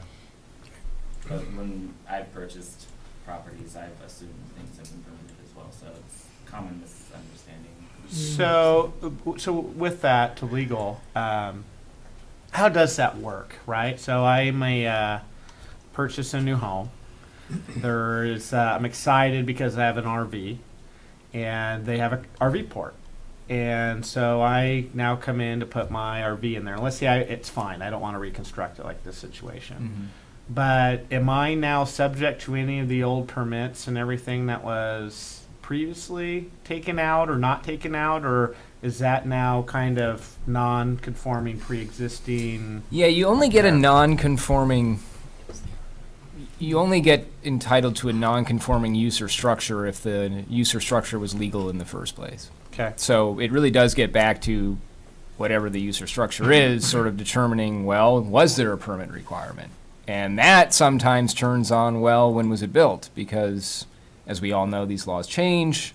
So, what might not have needed a permit year X might need a permit year Y. So it's a bit of a moving target. But the easiest way to say it, and obviously we don't have any sense of what, at least I certainly don't, of what was there formerly, when it was built, and whether there was a permit requirement or otherwise when the original structure was built. But you need to be able to show, in order to be able to say I'm non-conforming, that it was either the structure or the use was legal when it began. So there was a comment, I know you have a question, Councilor Exner, but there was a comment that we couldn't find any permits. So is the onus on the owner of the property to show the permits, or is the onus on the city to show that permits were not filed? If you're going to be, so generally speaking, it's going to be, the onus would be on the property owner. If there's an issue that comes up and someone says, oh, wait a minute, you know, I'm not sure that this was ever permitted, the city might go and look at that, and ultimately it would be the property owner's burden, if you will, to say either, well, here's when it was done, and either a permit wasn't required, or here's when it was done, and yes, maybe a permit would have been necessary. Counselor, well, actually, Kelly, do you have a comment on that? And then I'll go to Counselor Just to Exner. add a little bit more context to that. Yeah. We do get quite a few inquiries from, and this is happening more and more with more lending regulations. We do get questions from banks and realtors that during the home inspection, X or Y, and maybe this is what Carl was going to comment on, but X or Y pop up during the home inspection, and they want to verify with the building department whether it's been officially permitted or not, and then that's where some of these actually lead to, hey, this is a non-permitted structure, and then they have to bring it into compliance before they get their loan. Okay. I don't know. You're Carl- asked and answered? Yeah. Passed? Okay. Any other questions? Counselor Just Schultz. A point of clarification here. I see a lot of references to the height of the structure, but that is not really what we're discussing, correct? That's correct, because it's Okay. legal. That, the height is fine, and that is not what we're requesting a variance on? Yes. Got it. Any other questions? So, I have a question. Counselor So, with all the documentation, what was explained there, what we're talking about is there was an existing structure there when they purchased the house, and they're replacing that existing structure with the same footprint, or is it going closer yet to the property lines? That would be a better question for them, because it wasn't Okay. permitted, so I didn't have a site plan that confirms it's the same footprint, so, and it wasn't there whenever we went to the site, because the new one's currently there, so, and I think he has photos of the original one. Yeah. He even shared, and it was within the packet, like the MLS, like the flyer, that was in front of the home that showed it I see there. it. So it was shorter. I don't know the distance from the property line, to be quite honest, because it isn't there anymore. Okay. Any other questions for staff? All right, I'm going to call for proponent testimony. A reminder, stand at the podium, state your full name and mailing address for the record. I would also suggest you be prepared for some questions. I think you have a couple. Welcome, sir. Yeah. Good evening, councilors. Good evening. Robert Mattice, I live at 18050. My mailing address is P.O. Box 814. Here tonight, come before you just to ask for variance for the side and rear setbacks. And I'll kind of pass this around. It shows that structure. It was actually on the property line, like with a railroad tie between the fence and the post. It was built out of telephone poles and a 2x4 roof on 2 foot centered with 3/8 inch plywood. So it was sagging, and when we tried to modify the structure, it about fell down. So this is here we. Thank you. Thank you. Sure.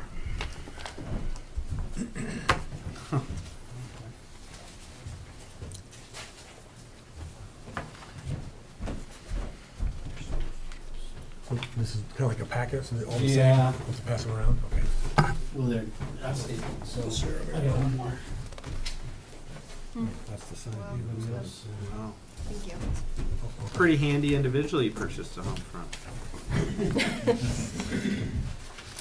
So in there is some pictures of what it actually we built, but it's, not been built since we got the notice to start. Was this the picture of what you That built? is, actually, that's a picture of the same RV thing on a gray, and then there's the one of the metal one that's actually directly behind the one I built. Oh, okay. So So it's this the is your neighbor to your, behind you. And they line up exactly, so if you're looking at his, you can't see mine, and if you go around on Rachel, you can't see his because of where. Oh, they're end on end, huh? They're end on end, and actually, on the question about how close it was to the property line, so the other one was directly built. The property to the east, it was on the fence, the party fence that we share. So there was a winged roof that came down and was connected on the fence rail. And the other side sat right up against. And the problem with you seeing the pictures of the original structure, it dumped all the water in the neighbor's backyard. Yeah. And so they had a lake. Yeah. And so part of doing the new structure was to keep my rainwater on my property, so it's tipped the other way. That's why I took the other way, okay. So at the planning commission, again, it was a tie. We spent about 40 minutes of the hour talking about the height, which wasn't even what the variances were for. It was for the side and rear. As staff commented, the building code gives you the ability to build closer to the property line by rating that wall. And so it was our plan to rate both the north wall and the east wall. So I come to you just before you tonight asking those things. There, you know, some of the comments that were brought up during the planning commission hearing were that it sets a precedence. There's already RV storages and carports in the neighborhood. So it's really no different. And it's trying to keep it on my property and off the road and back out of everybody's sight. Any questions? Go ahead, and then I'll ask Councilor Exton. Yeah. There was 4 items that the staff added on to after I think it was after the planning commission looked at it, the parts about the fire rating and the materials and I forget the other couple of them, but do you have any issues with those at all? No, those were part of staff's comment. There's a 4-item Right. addition to what we didn't see, I guess, so. Right. No issues with those at all? No issues with those. Okay. So you purchased a home, there's a structure there in place, you're not satisfied with it for some of the reasons that you specified, so then you decided to remove and replace the Correct. structure. So basically, I bought the house in August. We moved in the last day of August, and in September, so I could get my RV there. Yep. We had to either modify what was there, and it was not to code. When I bought it, that was one of the questions that I asked the villagers, both. Is that a permitted structure? And they said, yes. According to the owner, it is permitted. The So- realtors. Wasn't me. You know this man over here?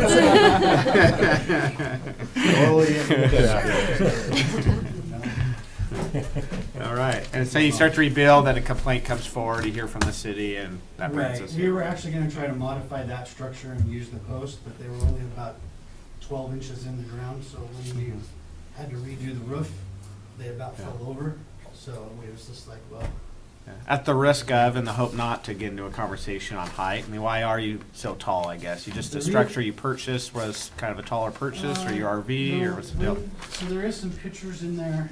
So what I have is a pickup camper, so when I back my truck in, I have to raise it up to get the truck out. And if it don't have the height, then I'm gonna hit the air conditioner and all that stuff on top when I go up. So that's the reason for the height. Okay, Councilor Exton? So just, not to make it redundant, the 3'2" and the 3'5" I mean, and the other, I forget where they are, those are because that's where your posts were before. So that's kind of where it was before. We actually moved To it put it from in the right same on the spot. property line over. The reason for coming back is there's a tree between my house and the accessory structure that we didn't want to take down. And then finding out from James, it becomes part of the structure if I'm within 6 foot. So the accessory structure and the Yeah. other structure, then I get into the issue, I'm oversized for the lot. This is an accessory structure. Okay. And so that's the reason. And it's kind of where the cement ends and the gravel started, Okay. so. All right. Councilor Peitzel? I didn't have a question. Oh, I mean, it was Smallwood. I knew it was just from this side. Sorry, Councilor Smallwood. I just wanted to skip you, Councilor Smallwood. Apparently. So I'm looking at this photo. Yes. Okay. So you've got some scaffolding here on the side. I'm assuming that's because you were working on the roof. We were working on the roof Okay. and we were gonna have the gutter put on when it all got stopped. Sure. And actually, there was a report in one of the letters from the neighbors is that we kept working on it. What had happened is we had 2 strips of roofing to finish the edge to save the plywood from getting wet in the rainy season, since this was in September. Sure. We just finished those. Gotcha. And it stayed that way so that nobody thought I was doing anything. I can appreciate that. Is your goal with this structure, are you gonna, obviously you're gonna are you completely enclosing it? Or are you gonna leave the front open and then just enclose the So three the front's walls? gonna stay open, and Okay. I was gonna come down part of the way on the north side, but I gotta come down to that 6 foot from the cities, and then I was gonna come down just that same in the back, just so it looks the same. Okay. That way, I guess it's the sight into there. Okay. Hides what's inside. What's inside? Okay. And then it rates that down to that fence level. So you made that, okay. All right. Thank Any you. questions? Thank you very much for your time. I will now call for opponent testimony. I would, just one quick thing, Mayor. Yeah. I would maybe just check to see if there's any other proponents, Is those there in any other favor. proponent testimony? Thank you. All right, now opponent testimony. I think you know the drill, but please state your name and address for the record. Kathleen Walker, 15920 Southeast Bluff Road. I feel bad for these people, really, because, you know, it's something that everybody faces. The one thing that I would say, and I don't have anything personal against them, but the one thing that I would say is that the challenge here is it's a very slippery slope, and as you heard, these things there's a lot of folks out there that have the RVs that want these. We zoned all this stuff, high density, 5,000 square foot lots is what, I think his is 5280 or something. And then they have these big RVs and things like that, and they don't want to store them off site, and that's understandable.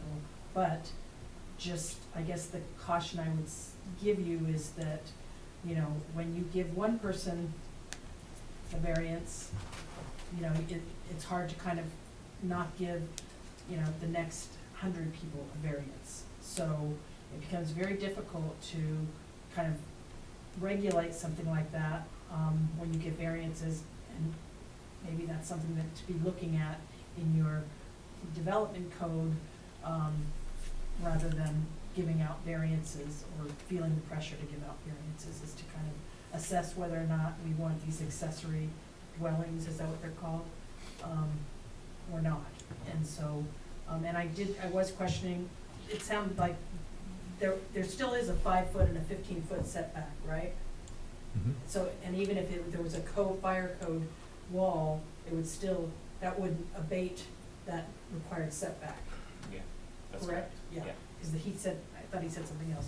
So anyways, like I said, I feel really bad for him, and I don't have anything against giving a variance. I just get concerned that it's just, you know, there's so many out there, and it's important to get permits when you do stuff. I know that. So I guess I would just caution you to maybe, you know, think about the possible floodgates that may get opened in the future. So thanks. Thank you. Any further opponent testimony? All right, seeing none, I'll call for any additional questions from the audience. Now I will call if you'd like to give a rebuttal. So I'd just like to address, technically, if I could have moved it and I would have taken down the tree and moved this over the 5 foot and shortened it up, I wouldn't even need a variance. But because of the tree, I didn't want to take down a tree in the neighborhood. And the way my driveway is, it would make it really tight to get back in there, and then I'm using, you know, so. Thank you. Gonna call for a motion to close the public hearing. I'll move to close the public hearing. Second. Motion by Councilor Schultz, a second by Councilor Exner. All those in favor signify by saying aye. Aye. Opposed? Motion carries. Now I will call for discussion from the hearing body. Well, one thing I would say is we always talk about how we're our location, and we're right there by the Mount Hood recreational area, plethora of outdoor recreational activities in Central Oregon. I think it would be a little bit odd for us to worry too much or be surprised that our residents want to have RV parking in near their homes. Yeah, you know, there was an existing structure there. You know, probably purchased a property excited somewhat that there was going to be spot for the RV. I think the structure that's going to end up in the neighborhood is going to be a lot more appealing and more accessible and better than what was currently there. So I, for one, don't see any issues with this variance. Councilor Exner, and then. Okay. I'm not sure if this is a smiler for me or not, but this brings back old memories, being on the planning commission and coming up with contrary things. But on the other hand, I am aware of the possibilities for future precedences coming in. And as a realtor in the area, I know there's a lot of these things that do pop up in a lot of different spots. And some of them edge into the setbacks, and some don't, and some are pretty obnoxious sized, and people are concerned because they get built, and almost to the point of thinking that in our office we have a specific, I guess you'd call it a office rule that we will check to see if there is any kind of permit that's been provided for that, if that's out of compliance and so on. It just seems to me that there's as a realtor, that would be one of those responsibilities we would want to make sure our buyers have no complaints at the end of that closing. But in terms of being able to get an existing piece of property that has the existing facility on it, this structure, and it's built in the same exact locations as it was before in the previous buyers, maybe because it hadn't been sold, didn't come forward as obnoxious. I'm thinking that in this particular case, it's probably not as big a deal as before, but I think in the long run, the city needs to take a look at some of these structures that are pushing the edges and come up with some sort of strategy that, I don't know if there's a way that you can identify those, or if there's a way that you can force, and I hesitate to even say this, before you close, have some sort of condition that people look at the permits and so on before they go to closing. But in this particular case, it's pretty tough for me to say no to this guy. Councilor Lee. Yes, I have this same issue because there was a building before. I feel a little more lenient, but I'm really opposed to any more variations like this. And I would go along with Councilor Exner in coming up with some standard that would prevent this kind of thing happening in the future. Any other discussion from the hearing body? Councilor Schultz. I agree with what you're saying. I think, along with looking into this stuff further, there needs to be more of a, process for when we do see these things. What can people do?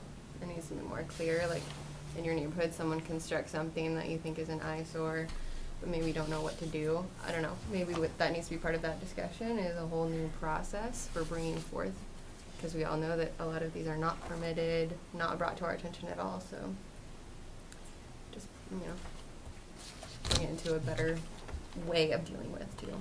Councilor Peetzel. Yeah, just a couple questions for staff there. It's really hard to read this ahead of time, and you start forming an idea of what it is by just reading the staff report. And, I go back a long time, and it was hard back when I was on planning commission, 14 years ago. So it's always nice hearing story because it paints a bigger picture, right? And you understand more of the, makes the picture more colorful than just black and white, what's on the page. For staff, a couple questions is, from what I heard was that the height is not an issue in this process at all. Even though when we look at the pictures, we go, wow, that's like tall. Now everything else might be short, so it makes it look taller. But that would have been my first thing, was thinking it was too tall. But that's not the issue on this particular case. Yeah, so detached accessory structures can be a total of 16 feet tall. And again, the way we measure that is the midpoint of the pitch. Typically, we see roofs with 2 pitches. Right. So this one kind of creates that, so it extends the wall. Correct. So when you're on Salsa, driving west to turn on to Rachel, you see a larger, taller building, but it's because it has the one pitch.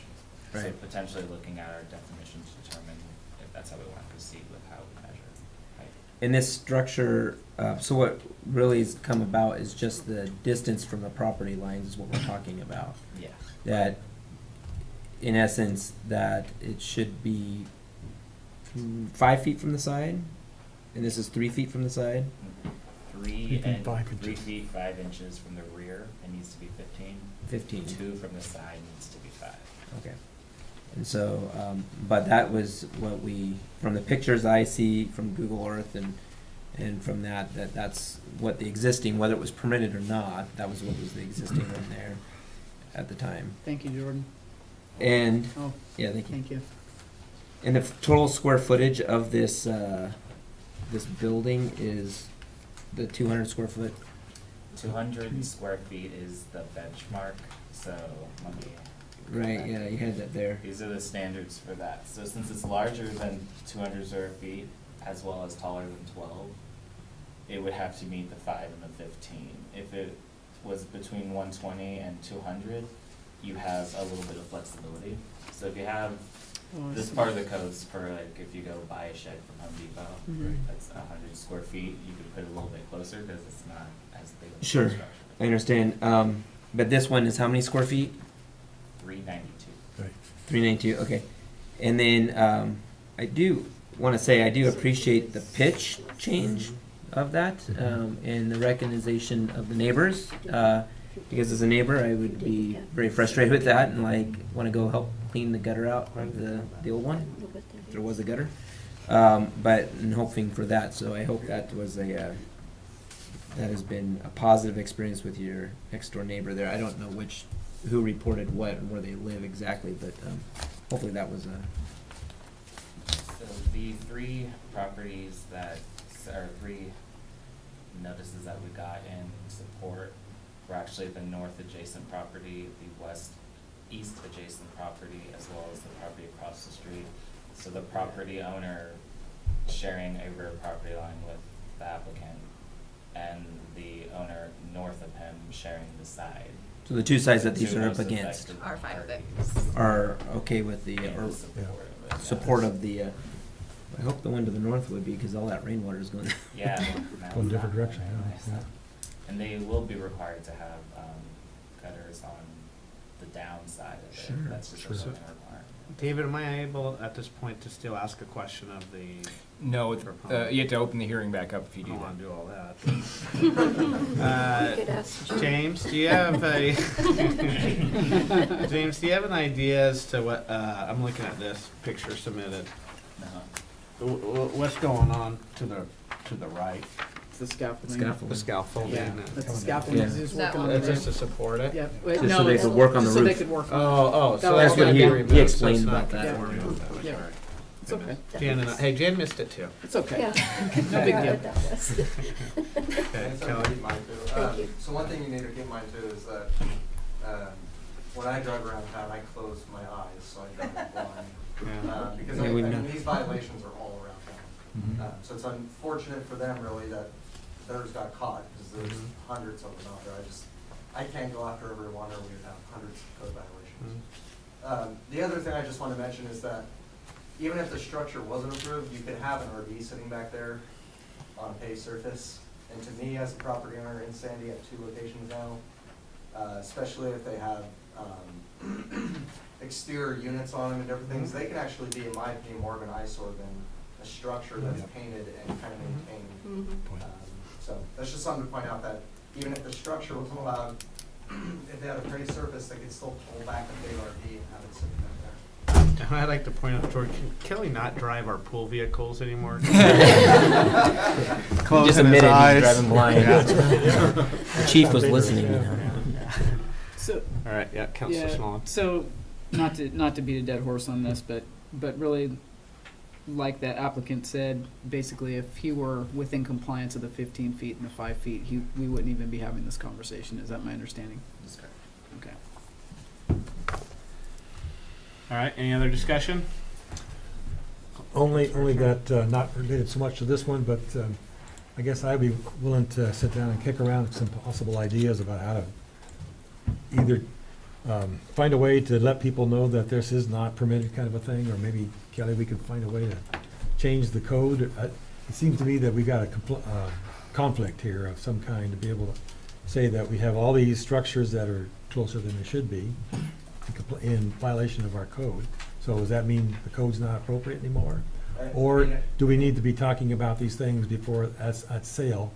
It says that, yep, they're in conflict, so get your chainsaw out. So Ernie runs Chief Roberts runs the code enforcement program, but I assist with that, especially when it becomes like a planning or a building issue. I think he would confirm with me, I would believe that there's so many code enforcement issues around town, we really just go by complaint. Complaint driven. Complaint driven, right? Or when it becomes so obvious that staff just steps in and does something.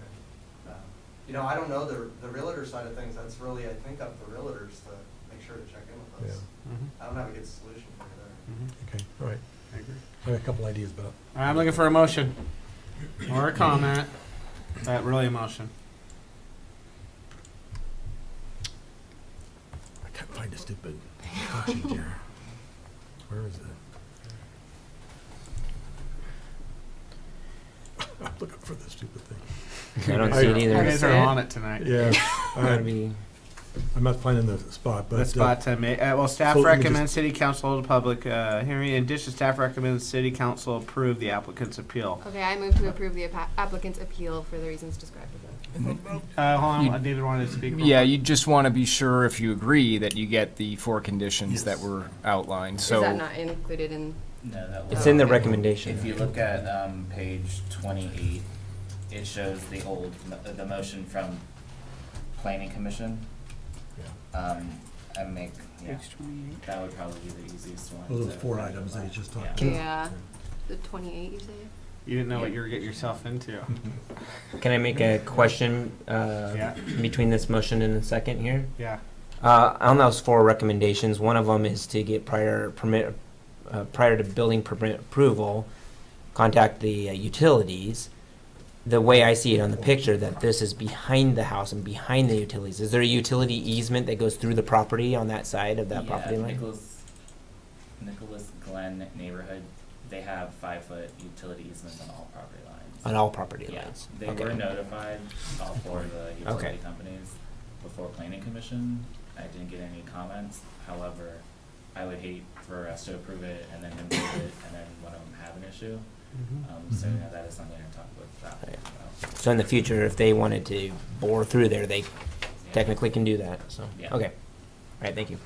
Go ahead, Bethany. So on page 28, there was that motion potentially eliminating the attached staff report with case file 18-051. Staff So report. if you want to amend your motion to include these 4 points that staff is recommending, I can do that now. Okay, can I amend the motion to? Please do. If it helps, you can just read this. Well, I don't have page 28. I was looking at page 11. Yeah. Approve the requested side and rear yard setbacks with the conditions 1 through 4 identified within section 4, case file 18051, VAR staff report. Okay. Is there a second? Second. Counselor Exner, man. There's a motion by Counselor Schultz, a second by Counselor Smallwood. All those in favor signify by saying aye. Aye. Aye. Opposed? Motion carries. Congratulations. Great motion, by the way. Thank you so much. Being the new person on. I do feel old, though. It seems like my movement isn't fast enough to keep up with All right. Commissioner All right. Count Smallwood over there. We'll move on to the city manager's report. Have training, Oh, yeah. maybe something. Just to really quick, consider. we've been Talk in to full you. budget mode. I'm really sorry I missed last week's meeting. It's okay. Are you? I'd rather be at the meeting than How sorry. where I was at. But I did manage to watch, and so we took your direction, and we'll be making those modifications as we finish wrapping up the budget this week and have it out at the end of the week. Very much grateful for Tyler's help in pulling this all together and staff's work in developing the budget. We look forward to presenting that at the end of the month. Just another note I wanted to bring up is just a quick update on the wastewater system facilities plan. Behind the scenes, we've been working with Murray Smith and DEQ, phone calls, meetings, etc. We have a meeting tomorrow actually with Murray Smith and their subconsultant that's been engaged for the communication engagement plan. Technically, the public comment period is over, but if comments still want to come in, great. We've really only received just a handful, but we're preparing responses to the comments that we have received, and working with the communication firm and working with things like FAQs and public information about the project, graphics, etc. So we'll be meeting it's on Wednesday. And then speaking on the facilities plan, we've submitted an updated schedule to DEQ to get a modification to the MAO in light of the new facilities plan and the process for that. They seem open to that. We've had a pretty good relationship in working with them. The schedule shows that the project completion is still targeted for the end of 2021. If you recall, phase 1 for the facilities plan is really focusing on those 2 basins that have the biggest problems with the inflow and infiltration. It's basin 2 and 8, and then also making investments in our existing treatment plant. So we're waiting to hear back on their response on the schedule, and then amending that MAO with DEQ. So just wanted to give you an update on where we're at with that. How are we with some of our stakeholder groups? I know we've had some conversations with the Sandy Rivershed Council. We've had some communication from the Clackamas Watershed Basin. Yeah. So we've received letters from both watershed councils. I've met with the Sandy Watershed Council. They did attend that public presentation meeting. They had some good ideas, and that's part of what we're working on is responses to that. We do have a request in at the state legislature for and actually have a budget note for doing some green alternatives analysis work and getting that funded, as well as the temperature study. And so we're crossing our fingers so far. We haven't heard much in terms of where we're at with that, but I did get a notice for Sandy's taxpayer identification number. So I think that is a good sign that it's making its way up the chain somewhere, and DEQ was notified about it as well. So we're doing our best to try to get any kind of funding to do more upfront work in planning, engineering, and studies before we jump 2 feet into the river. Right. Any questions? You were just waiting for that. Councilor Exner, are you okay? You look like yeah. Well, I was going to ask, confirm for me the end date for this entire process. Is it 26 or 25? For the entire process, but for the schedule, we're focused on those I&I part. The I&I part that's going to make the biggest impact for our right away. For our treatment facilities capacity, and then focus on the improvements we need to make down there, the repairs and maintenance and stuff at the current treatment plant. So 26 is the deadline we're tentatively using as. That's for the full. I mean, that's for the facilities plan stretches beyond just that first phase, right? So that the 26 will get us the new MBR plant and then the outfall and the new pumps and things like that. But for phase 1, which you'll see in the budget that we're proposing to fund with the clean water loan, is focused on, like I said, the 21, the I&I and the existing treatment. Got it. That's it. Thank you, Jordan. Appreciate it as always. Moving on to our city councilor committee and council reports. We'll start with you, Councilor Schultz. The Library Advisory Board meeting the beginning of the month. They have a almost full board now. As of that meeting, there was 1 position, but there's someone that looks very interested, so hopefully he'll be jumping on board, and then they'll have a full board at that point. They finished up some of their handbook updates for the board, and just made it a lot more relevant, user-friendly for current library standards, why we use libraries today. Great, thank you. Councilor Exner. Yeah, kind of a fun project that the Art Commission has been pulling together, trying to establish something that they could do that will give some visibility, as well as to do something that will instruct. And knowing that we have a significant project going here on the sewer plant, that some of that is the green side of this, is in my mind, education is a big piece of that. It could be a big piece of that. So in that regard, the Art Commission is putting together a project, an event, if you want to call it, that goes together with the storm drain sidewalk chalk drawings. And this is a project that they're putting together. The posters are going to happen. We've got some pictures up on the overhead there that kind of indicate some of the kinds of pictures we're hoping to get. What we want to do is to get something that directs the attention of the city and the chalk drawers as well towards what could or what could not go down our drains. And so things like antifreeze and oils and pesticides, herbicides, all the nasty things. As even informed that dog poop is not a very good thing to go down there, so don't put your dog poop down the drains. So there's several things that could be done that way. And so the project is one of those things they're putting together. I've coordinated with the city a little bit, and they seem to be very excited about it too. In fact, I twisted the city manager's arm to get maybe some money to help them start that process. So it's scheduled to be done two segments, one by children under the age of 15, I think it is, and then adults.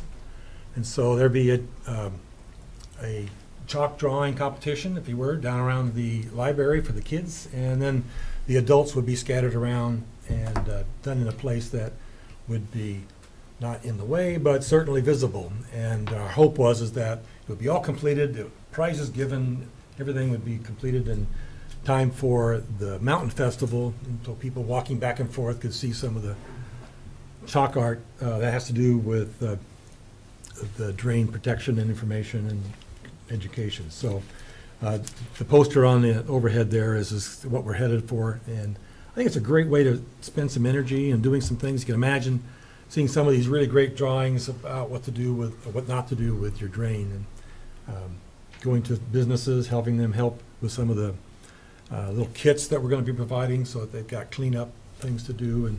And then, of course, the moment that it gets rain, it's gone. Completely finished. So next year, maybe it'll be even a more exciting and more participatory. But I think it's a real fun thing to do. It looked to me like a lot of interest. Several businesses I talked to giving me thumbs up. So getting money, it's getting easy. Cool idea. Cool idea. Fun thing to do. So there's that. Went to Clackamas County Planning Department here a week ago in place of Kelly. I guess there was a planning commission. Kind of got, well, you can't split him in half. You can try. Promise not to pay you any more money if you did that. But there was about 3 items there that were of focus that we had put out there, probably because it was our priority in the council. Things are 362nd, getting some money and for planning on these intersections, and this particular project was out to 362nd out to the 212 junction. So about a mile, I think it was mile 0.9 distance of some things that are difficult, have a county responsibility, and possibly we could get some money to help with the 362nd intersection. It's our intent anyway. One of the problems was, I call it Dead Man's Corner. You probably all know which one I'm talking about. Right just past Kogan's, there's a little turn there. People like to park in the neighbor's yard after they miss the corner a lot. So, and then also the intersection at the end. The other item that I presented and give testimony for and for planning issues is the Shorty's Corner intersection. One of our difficult things, it seems like we're always getting some kind of accident there or close misses and so on. And these are for planning portions of those, not the implementation of the capital, which was a big thing because the planning department had decided those were capital investment projects. And I was at least able to give them indications that we're just looking for planning. I turned their numbers around. I don't think we got funding this year, but it looks like it might be on the next year's table. So the only thing that was added to that was and this has to do also with our sewer green side of things, which is the wildlife habitat code development and coordination with the different county entities and getting some kind of understanding, maybe a coordinated effort about being similar so that when different developers went from place to place, they'd have understanding of what those protection terms might be. And I think that's definitely on the table now. So I was really, hopefully, I was able to influence that, but certainly that was something that they were really interested in seeing going forward. So those three things look like they might get some attention anyway. The only other thing that I have left over is the Forestry Code Committee is working on Wednesday. Great. And I'll be participating in that. And that's it. Thank you. Councilor Lee. Yes, I have a report on a couple things from C4, but first I wanted to mention one thing to follow up with the city manager. May 22nd is when the revenue report comes out. There's a lot of things sitting down in Ways and Means, and once that report comes out, there'll be a much better idea of what kind of opportunity there might be. At C4, it was brought up that there is a petition now. They're collecting signatures on a petition to stop the VRF. So May 21st is the deadline for turning in that petition with 8,000 signatures. After that date, nothing else can happen. The county cannot legally lobby the issue after May 21st. So the discussion at C4 was that the cities should try to work with the county to take on that role themselves, maybe connecting to the county's website about the virtues of the program, maybe putting out some ideas about projects that would be funded in your community if it passes. A number of the mayors are getting together to write a letter of support, so that's something you might look at. The other issue that came up was the STF funding. At the state level, that's the funding that provides money for our transit system.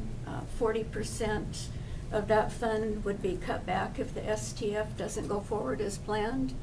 And that's planning money that will help our transit system actually operational, not planning money, but it allows us to provide disability services and other services that some of our more vulnerable people in the community need to have.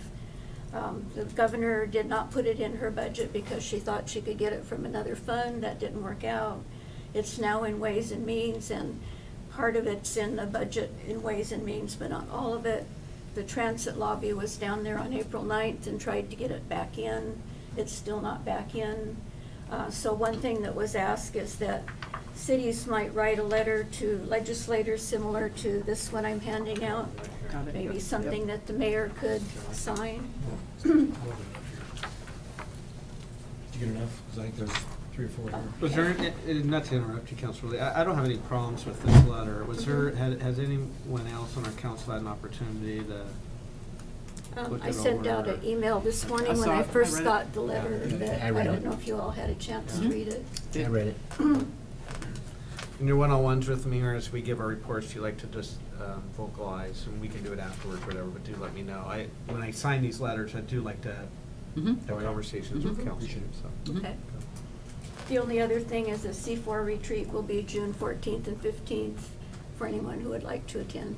Resort Mountain, Mount Yeah, Resort. Welch's. Welch's, which is always nice.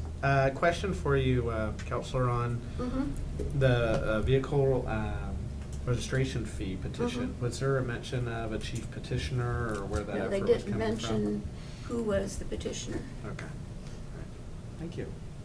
Counselor Smallwood. Okay. I would support that letter.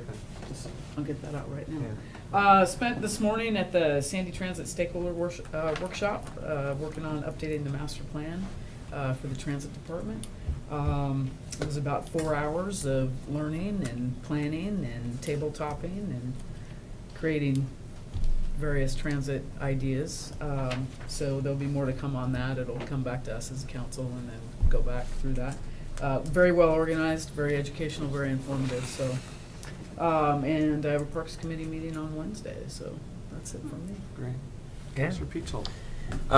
Yeah, I've reached out to Greg there with Jordan about getting the Sandy Net board back after all boards were disbanded last year. That board has not been officially disbanded, but getting it put back in place with the members there.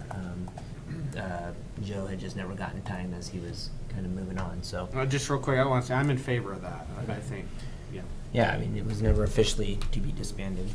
So we're doing that. We need to get together, Carl and, Yes, and Stan and staff there after your appointment tomorrow sometime. We can maybe figure out what that best date would be for you, Stan. Yep. For economic development committee and getting that going there. And then just want to say, coming up at the first week of May, I know past councils I've been able to share this information with, but at the Resort at the Mountain has one of the biggest tech conferences in K-12 in the whole region of Oregon and Washington. All the K-12 network administrators and engineers and things go to the Resort at the Mountain there and have for many years, but for the last 10 plus years, SandyNet has been able to provide them the bandwidth they need for all those high-tech people to be there away from their locations all over Washington and Oregon.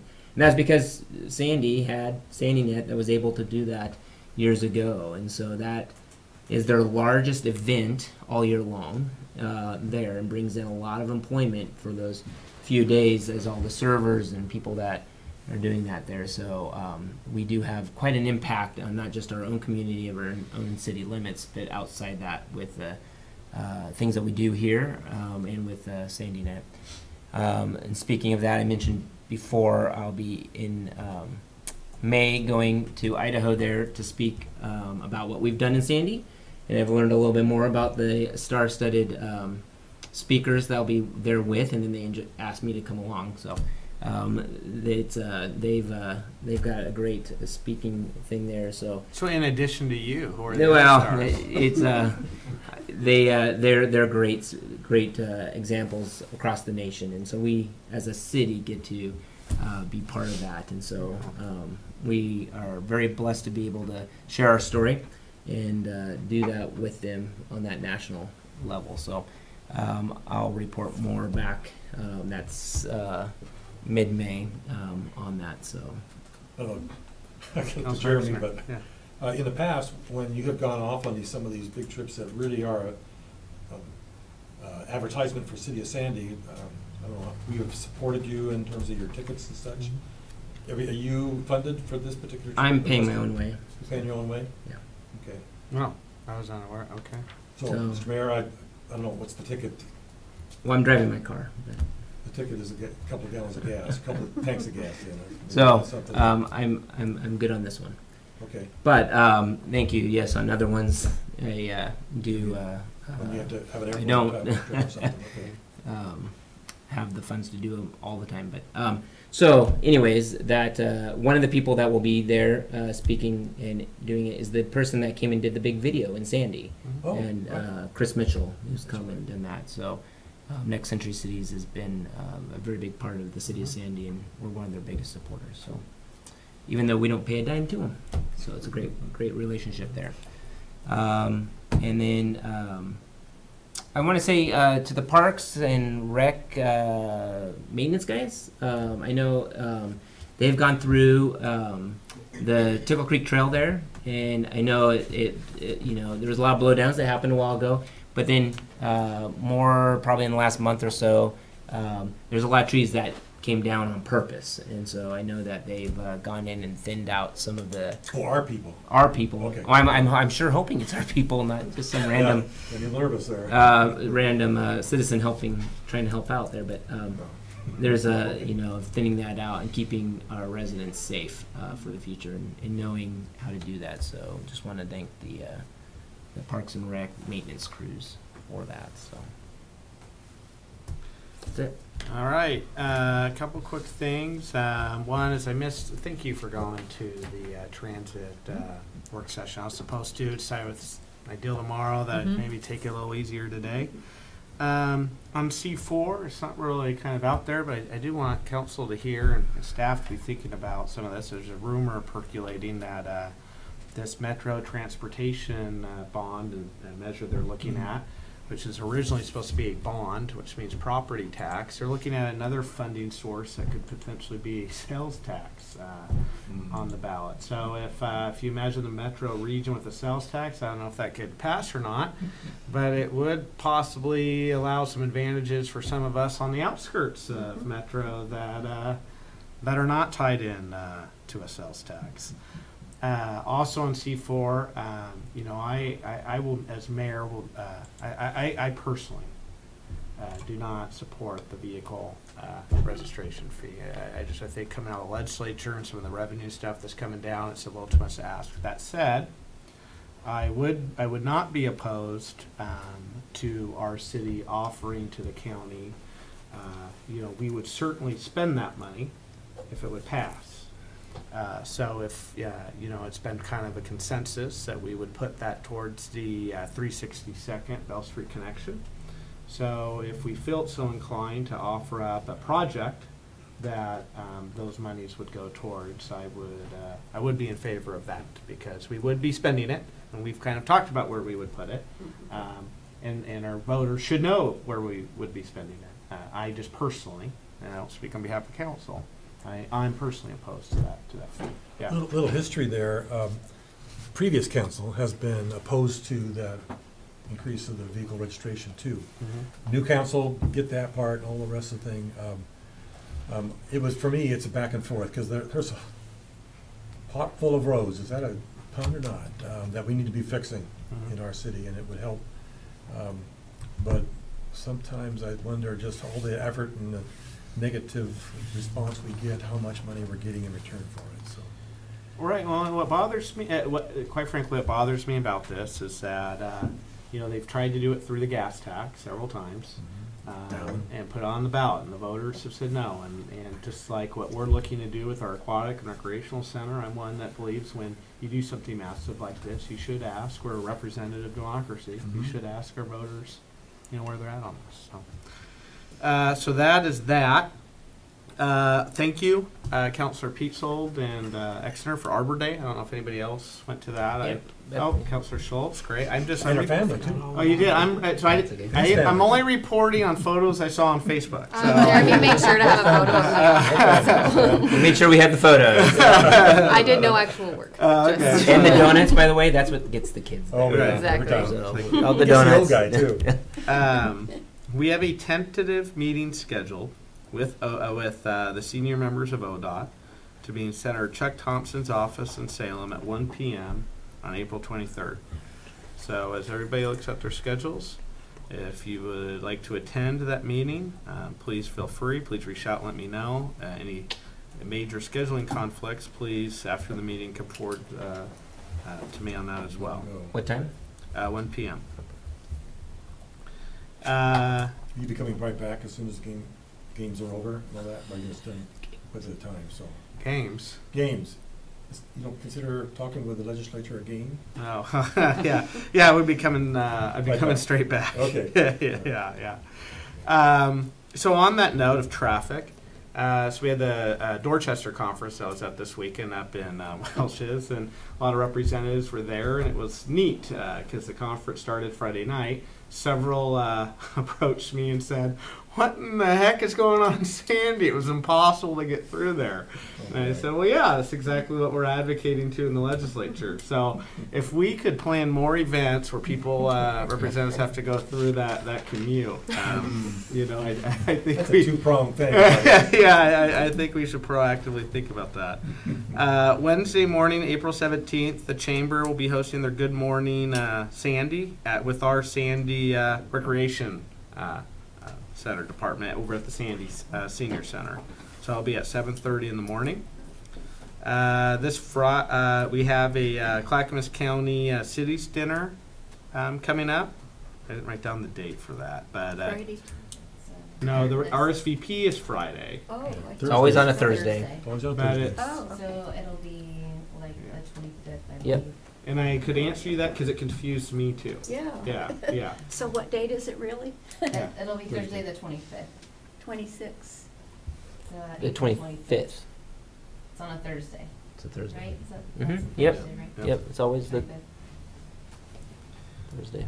we will have a ribbon cutting May 4th. That's a Saturday at 10 a.m. at Renee's Lucky Find secondhand store. Everyone's invited to attend those ribbon cuttings. Where is that?